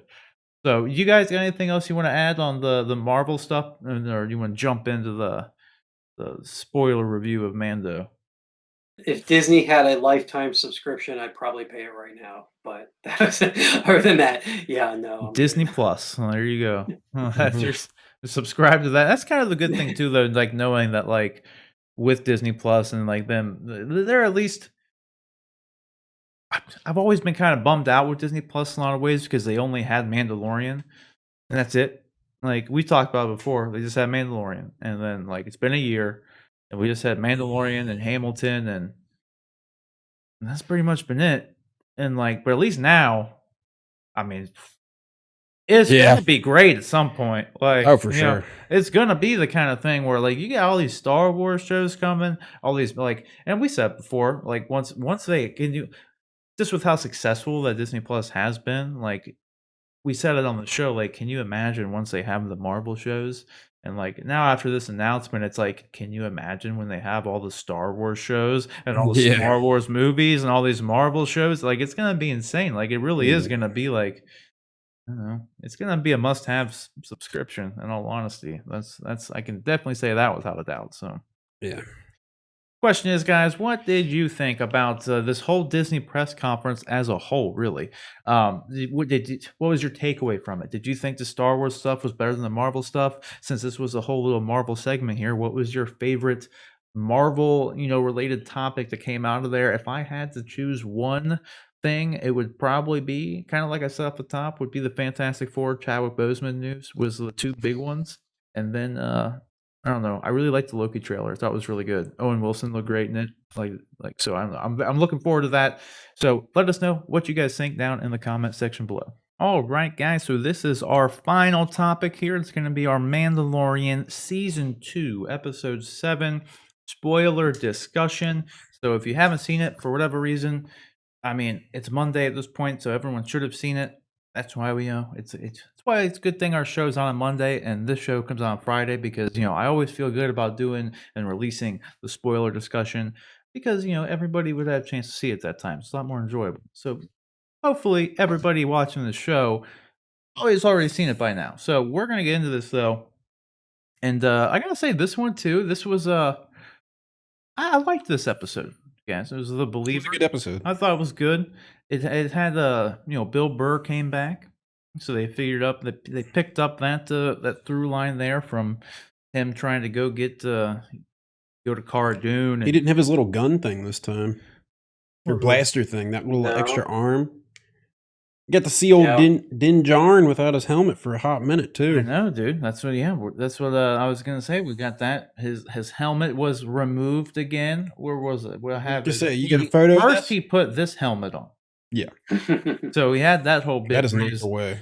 I gotta say, some of the lines though in this episode were a little bit cheesy. Oh, they were. They were Like, good- and good especially episode. when we get to this Ugh. scene, I didn't like he it. had some very I like the scene and I like what they were going for with it, They could've but the chose different dialogue lines. was kind of cheesy. It was literally it's just like You don't know how much he means to me. Man, But like, you know what I but mean? it's just Why would he but say that to him? He's trying to be intimidating. He's gonna be no, like, He's no, just I'm copying no. gonna him. come He end you, that's boy. but that's the exact same speech that Moff Gideon Golf gave to them when they were stuck in the cantina on Navarro. on the planet. Yeah, Was it word when for word? It was like it word was for word. word for word the exact same speech. I still Here's think the it's kind of thing. cheesy. When he got them trapped. Oh, I loved it. I was The like, that's power of bad. dude, the power of Giancarlo Esposito then is tremendous because the way he can deliver that dialogue did not make me think it was cheesy. No. When I heard him saying it, like I didn't even know it was a callback to that exact because that's it's cool. word for word, yeah. Yeah. Word for word, yes. But the way he was saying it just made it seem like a dad It really didn't know how to be a badass. I'm just like, I'm trying here. Like, you know what I mean? It's just like a really like imagine just like a real squirrely little guy who's like real mad about something, just like you don't know how much he means to me. Like, you know, Pretty much how you like act all the whining. time. Like it was just the delivery of it. Because This if what you're saying is true, I did not feel that way when Juan Carlos speaks, man. When he delivers lines, feel it. All right. This is one of those situations that makes me like I understand why the world's so crazy and messed up because three people can watch the exact same scene and come away different. with three so Yeah. different. Yep. Like I thought this part of this show, I love the entire episode, but this put it over the top for me and made it one of my favorite episodes ever. I was like, it is just so badass. Like this dude has been kind of on his ass for the past season and a half. He's been, Yeah. he stole his son from him, and he's not even fucking around anymore. He's just like, you know what? You think he was important to you? You think you're a badass by telling me how important he is and how I'll never know? Yeah, you're the one that doesn't know. I'm coming for him, and you better watch your ass. Yeah. I just thought it was awesome. No, But and I do again, like it. completely Yeah. different interpretations, which is hilarious. Don't misunderstand me though. I like the whole thing. I just don't felt like it was delivered like the same way. It didn't like Okay. I like that everything you're saying is great, and the fact that it's a callback to like what the Moff said, Yeah. like that makes it even better. I just felt like the delivery for whatever reason wasn't there. Like That's how I felt. you know, it's It just like was, I don't know. It's just like the acting for it didn't work. Like, it was very muted, but I think that was intentional. I think what they were going for is kind of a matter of fact, like there wasn't the emotion behind it. Like I mhm. can see what you're saying about kind of a scrawny guy who doesn't know because there didn't seem to be a lot of feeling with it. Yeah. And I think that's what I think it was supposed to be intimidating that hey, this isn't coming to you out of emotion. These are just the The facts. matter of fact. I'm going to lay the facts out for you. The facts Right. are what you thought meant something to you. You have no idea what it means, and I'm the one that it actually means something to. So I think I can understand why it didn't play off that way. Because that's like going back to with the emotion thing. Because in this scene, you felt and well, you just saw how much he really, really cares for little baby Yo, dude. Like He's taking the helmet off. He's yeah, like, like, he didn't even hesitate. Like that thing didn't scan. He's just like, give it to me. I'll do it. Give me the key. I'll do it. Like you ain't Yeah. gonna go in there. I got to get this so I can get Grogu back. Like, and then Yeah. he takes helmet off. He don't like that was powerful to me. Yeah. Like I thought that like Without said, hesitation, just pulled the helmet off. yeah, he did it. Like fuck my creed. yeah, his code. He's just like it's gone. If I gotta save the kid, you know, and that's kind of goes back. That's a priority. Yeah, and so what Bill Burr was saying in the car ride over, just like we all do, whatever when we get in a tough situation, right? Like that whole like your true colors show when that kind of speech he gave him that, and it's like bam, here it is. Like I liked that a lot. Yeah, this was one of the first episodes of this series. While the series has been excellent, I wouldn't change anything about it. This is one of the first episodes that gets into some of the stuff, some of the series and TV shows that I really like and really enjoy have that moral dilemma that plays out and then make you question like your own like how would you react in the situation? Where are those lines for people and stuff like this? And I love this episode for that reason that they really pointed out, especially like you said, Bill Burr's whole speech, Mayfield's speech about, you have these lines, and it's almost a callback to the Dark Knight Joker interrogation scene where he's like, you have these lines, but Right. will you cross them in certain situations? And Mayfield kind of puts that to Mando in this one, like, you have this code, and lots of people have codes, lots of people have rules, but put in a tough situation, or do you really follow through with them? Does it really mean Yeah, anything ultimately? Mm-hmm. it's true. So I really like that about this episode, that it made people, it made not people, but it made the characters kind of question that stuff about themselves. And then he even had with Bill Burr the scene speaking to the Imperial officer. Like he had a good little moment where he was sitting there. He was telling the story about all the his battalion of troops. His fellow men being murdered and everything. And you saw the emotion in him. That was Mhm. Like Richard Brake, the original Night King, which is yeah, kind of yeah, cool. yeah. But so I mean that was a good little scene. And then Let's get a drink. yeah. Yeah. I knew that guy from something else too, other than the Night King. I can't remember. He played. He was in Batman. He played in Yeah. Batman Begins. Yes, that's exactly who he was. Who was he? He was the dude who Was he killed Joe Chill? Yeah, he was Joe Chill. Yeah, Not very chill. That's where I knew him from when I saw him. Yeah. Like 100%. Well, you don't really recognize him as the Night King. No, yeah, but no, like the way he was talking, I was just like, dude, what do I know him? Because I knew he was Night King because we had talked about that before, and yeah, like that's it. Thank you. Like that's exactly He was who Joe it was I was Chill. thinking of. Old Joe Chill himself. Um, did they call him Joe Chill in Batman Begins, or was that another one? Or we just assumed? No, he was Joe He Chill. was Joe Chill in Batman Yep. Begins. What the Yep. fuck is with that name? Like Joe Chill. Joe Chill, dude. Joe Chill. Then we got we of course have Boba with Fresh his paint. new fresh and clean Fresh. paint job, dude. God, as soon as I saw that, I was like, "Ooh, okay." Yeah, it looked good. It does. He still got the Looks real dent, good. but I loved sitting there, like as he came out though, rocking the new armor, and we saw him. Or he not just new looked armor. badass. I just in my head though, I'm sitting there just like imagining him, just like as soon as he got on the ship, just like I gotta paint okay, this shit. and he's just spray painting it, like you know what I mean, like. He even colored the vest underneath his chest armor. I didn't really notice that or pick Yeah. that up, but it was a tan vest. And it looks like it's black now. Yeah, But he's so got that- fresh shoulder pad paint, fresh gauntlet paint. I thought it was did- sweet. It looked real. He must clean. have like decals of his logos just sitting around, or he must be really good at painting. Because That's what I'm saying. That's why I think it's funny because like literally it looks pristine, and so for the I most just- part, there's it, some like rough he stuff. just had all this sitting in his ship. He's just waiting to get his armor back. Well, And when he's you're just flying hours and hours through hyperspace, you're just like, well, I guess I could paint. Like, He it also looks like he did like some P90X and dropped a few pounds, and So I'm saying added some it got the bulk, like, breastplate everything- stretcher. Yeah. everything went, yeah. Do you think? I love too, Boba Fett. I was speculating this before because one of you guys brought it up and said that it looked like it fit him better. I think it was John. And obviously, I mean, we know it's not like they didn't actually just paint the rusty looking armor before. I'm sure they just have New armor. other armor for him to wear. But it made me think, like, do you think that was actually Tamora Mortensen under there? Because we know it's not Pedro Pascal under the for the most part, Mando yeah. suit unless he has to take his helmet off. He just does the voice work for it. So it may not even be Tamora Mortensen. That might Sure. be why it looks like Could it that be fits Pedro different. Pascal though? Like in this episode? Maybe, but they only needed him for that one scene. So like Yeah. I don't see why it would have been. You know, it's impossible to tell or no. Like they Well, the first behind the scenes photos of the Mandalorian, I remember before it even came out, there's a picture of Pedro standing on the set with his helmet like halfway up, and it's definitely him. yeah. I mean, he's definitely on set. There's definitely there. Like, but I mean, again, in that one scene, like he would have had all his armor on and the helmet just to shoot that scene, you know.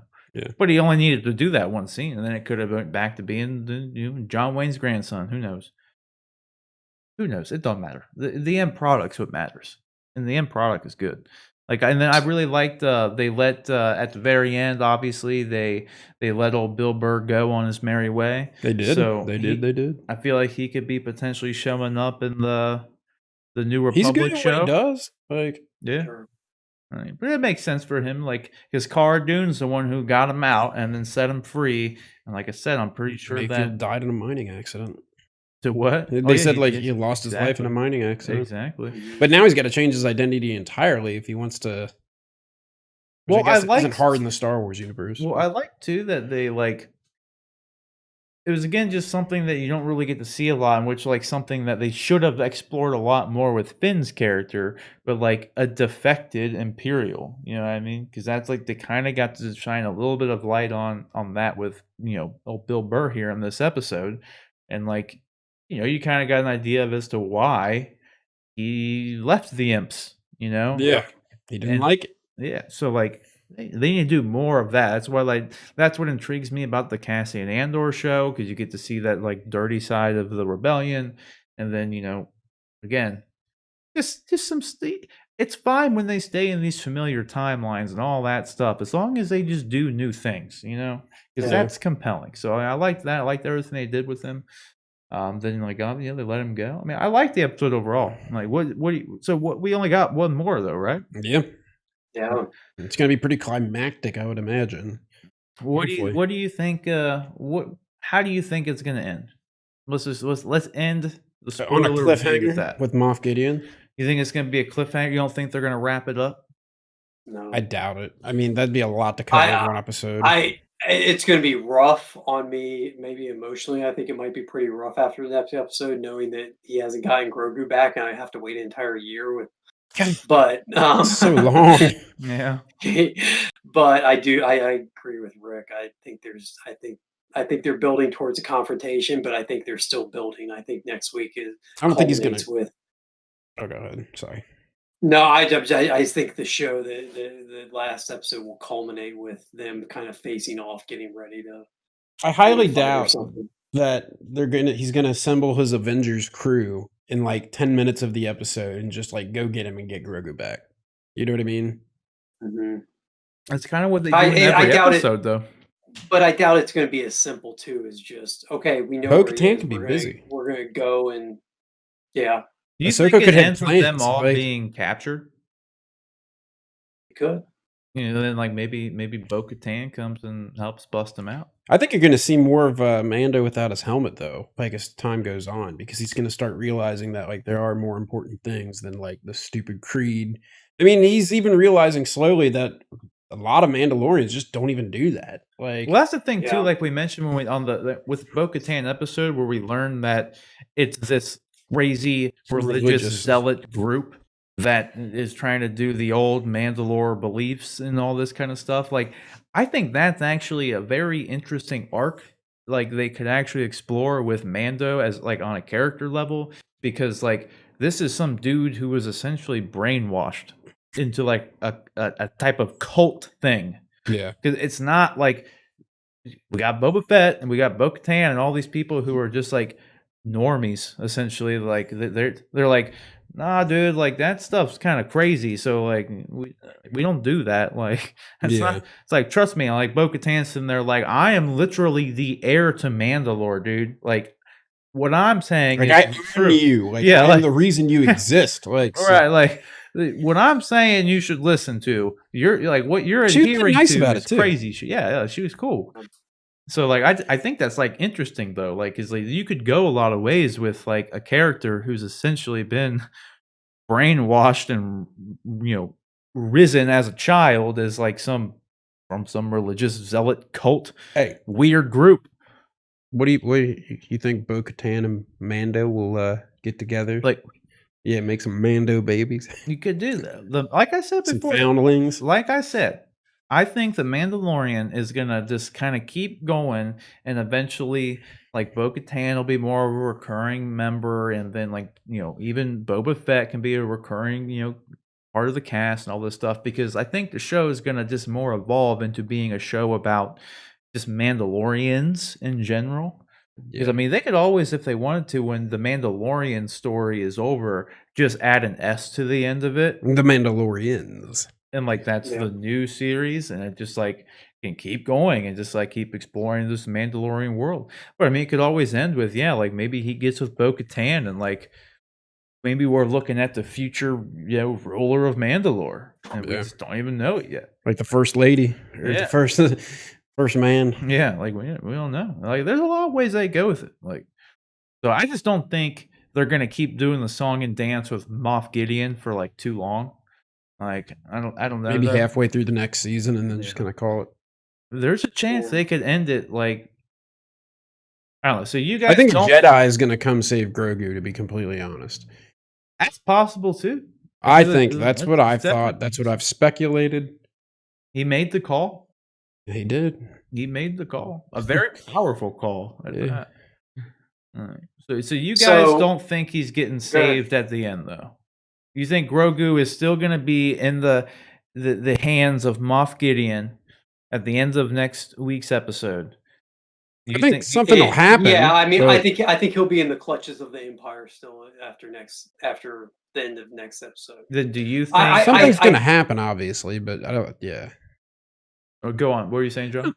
I definitely think that it's possible that they. I mean, for all intents and purposes, they wrapped up the first season with a somewhat nice bow. I mean, they told you where the next season was going to go, which was him searching for his people or the like-minded people. But they wrapped up most of the story from the first season pretty well. They didn't leave on a big cliffhanger, so maybe they don't leave on a giant cliffhanger. Maybe he does get Grogu back.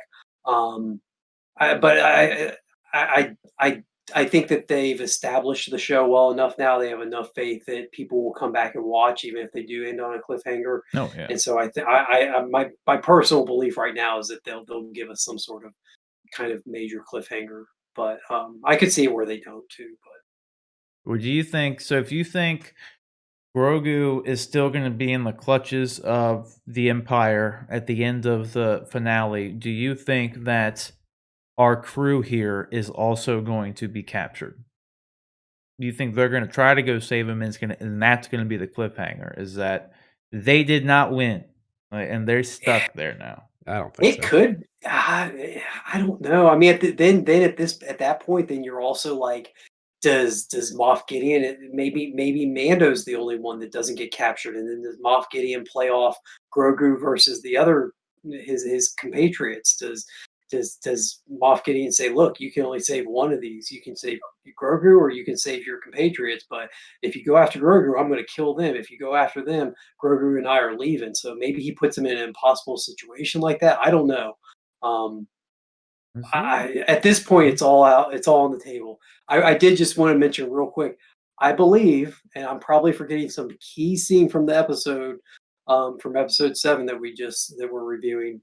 But I believe this is the first episode of the entire series that Grogu doesn't appear in. Yeah. We don't get to see Baby Yoda. Not once. I'm feeling the withdrawal a little bit. Which is kind of telling, though. I mean, not telling, but it's poetic in a lot of ways because he's been taken. So he was taken from us. He's taken from us too. Taken from my heart. Yep. If we do anything to get him back, just like Mando would take off. Goddamn right we would. That's for sure. That'd be hard. That's a good point, though. Yeah. Wow. Yeah, but what you guys got? Anything else you want to add? I mean, we gave our predictions. I don't know. I think it could very well at least end with, because I think a good cliffhanger in a lot of ways would be them failing and being captured, or like maybe they go up there with a crew and they're trying to get in there, and like just like his ship, a bunch of their ship just get blown immediately out of the sky, and like they just fail at even the initial assault. You know what I mean? That kind of thing. True. You know what I mean? Plus, it would make for a really cool opening episode of season 3. For sure. See, like Carl Weathers and Bo-Katan come flying in for the rescue or something. Yeah, or Ahsoka shows up or something to like help them, or the Jedi come and like by virtue of going to find Grogu because they heard the call. True. Yeah. Wreck shop. You never know. Yeah, that would be an awesome. Yeah, I want to see more of those Slave One seismic charges. Oh yeah, I forgot that was dope. If it doesn't call back to Attack of the Clones, fucking grenade or whatever the hell it was. Yeah, that's a good sound, dude. Star Wars has the best sounds. Tremendous sounds alone are just so great, dude. I tell you what, you guys have convinced me. I'm changing my prediction. I think that he rescues Baby Yo, but I think the cliffhanger is the Jedi, whatever Jedi he contacted, shows up, and that's At the the last very end scene of the is episode. is the Jedi stepping off, and it's Or is it a Sith? ooh, Did a Sith? You're in the do- I Sith. like that. I like that too. You see, Sith. you see, just like we saw Boba Fett's feet at the end of that episode, we see like a black robe. you Darth know. Maul. Well, he's dead. Yeah. At this Is point, he? yeah, at this point he would be. He should be, 'Cause Obi-Wan killed him. Ahsoka's old now, and Darth Maul died. Well, I At don't know. Tatooine, Obi-Wan killed him. Yeah, but that's the thing, though. Has that happened yet in this time? Killed. Oh yeah, it did, because Oh, yeah, Obi-Wan's dead. This is End of Jedi. Yeah, Yeah, dude. yeah. The That's timelines sorry, yeah. confuse me Mhm, sometimes. Yeah. No, but it could be like is there even a Sith around right now that we know of? I'm trying to think. Palpatine. There's a ghost or the Sith loyalists from Zanzibar, whatever that planet was. Yeah, I mean, there's a Sith out there, but I don't know who. John froze on the funniest goddamn thing. It's like he's blowing us a kiss right now. All right. Oh gosh. Yeah, thanks for blowing that up. Oh, that was funny. Oh, No, he's you're back. good He's now. All right, I'm back. No, but yeah, I don't Gotta know. look. I gotta feel Yeah. like I don't know. It'd be cool for whatever. I don't know. I'm more bummed that thing's gonna end now.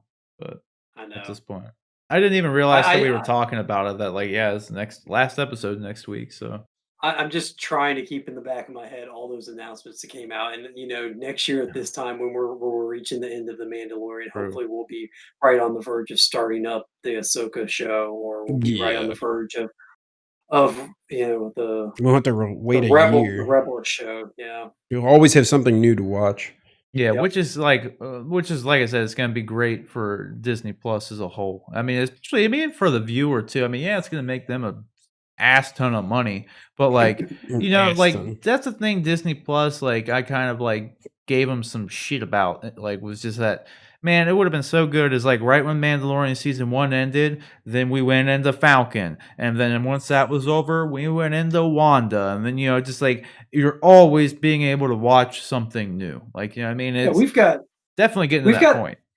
after Mando ends, we'll have 3 weeks until we get to WandaVision. So Right. we're getting there, and then when Yeah. WandaVision ends, we'll have Falcon and Winter Soldier. So we're almost to that tipping point where you're going to have that consistency. Yeah. In new episodes. And it's gonna be great, especially with a lot of the Star Wars shows having some of those ones that are connected. It'll be real nice to just kind of flow into some, or like have a break and go and watch the Alkalite, then jump into one of the like spin-off shows. So you're kind of like jumping back into your other show kind of thing. It's gonna be great. Like honestly, I'm all for them making money, but like I'm excited as a viewer.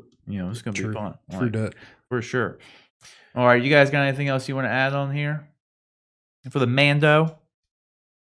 No, just looking forward to the finale, but also dreading it a little bit. Yeah. That's kind of where I'm at. That's where I'm at. now. Nervous. Absolutely. We'll just have to see. Hopefully, nothing happens to old little Grogu. That's about it. It won't. Bite your tongue. Disney's not giving up on No that. way. There's no way anything could happen to him. He makes them way too much money. Like, what I mean? The uproar, like that would like it would be insane. Like, my God. Like We cancel thought the reaction culture to would be The Last real. Jedi was bad, but Yeah, dude, I'm telling you, it would be The Last Jedi would look. That would be like a nothing compared to them hurting Grogu in some way, dude. Yeah. It's gonna be. That'll be bad. But anyways, guys, what did you think about the Mandalorian season 2 episode 7? Let us know down in the comment section below. Also, yeah, I mean, final episode next week, so stay tuned for that. Don't forget, guys, you can submit topics and questions to the show by emailing us at honestanduneducated@gmail.com. That's honestanduneducated@gmail.com. Rick Metz, where can everybody find you online, good sir? At Sir Rick Metz, RIKMETZ. I'm probably most on Instagram. So if you want to see some goofy pictures and stuff, feel free to follow me. Alrighty, Sir John Knight. Where can they find you at? Speaking of goofy pictures, go ahead and freeze frame me randomly on these videos, and then tweet them over to me at Nightwing_J on the Twitters there. So, Very like, see good. what other funny spots you guys can come up with. That was the pause champ right there. That was of all the times to freeze, man. That's a good one. That's a good one for sure. But you can follow me simply at Sir Rob Bifo here again. Submit topics, questions to the show, honestanduneducated@gmail.com. Don't forget to like, subscribe, share the video, all that sorts of fun stuff. Stay tuned for some gameplay streams. We're doing still playing the Demon Souls game, man. It's a lot of fun. If you haven't had a chance to get a PS5, I'm sorry because you're missing out. It's really good. Really good. And then obviously going to be playing some Cyberpunk here soon, so that's going to be fun. But anyways, stay tuned. It's been fun. Thanks for watching. And as always, guys, take care.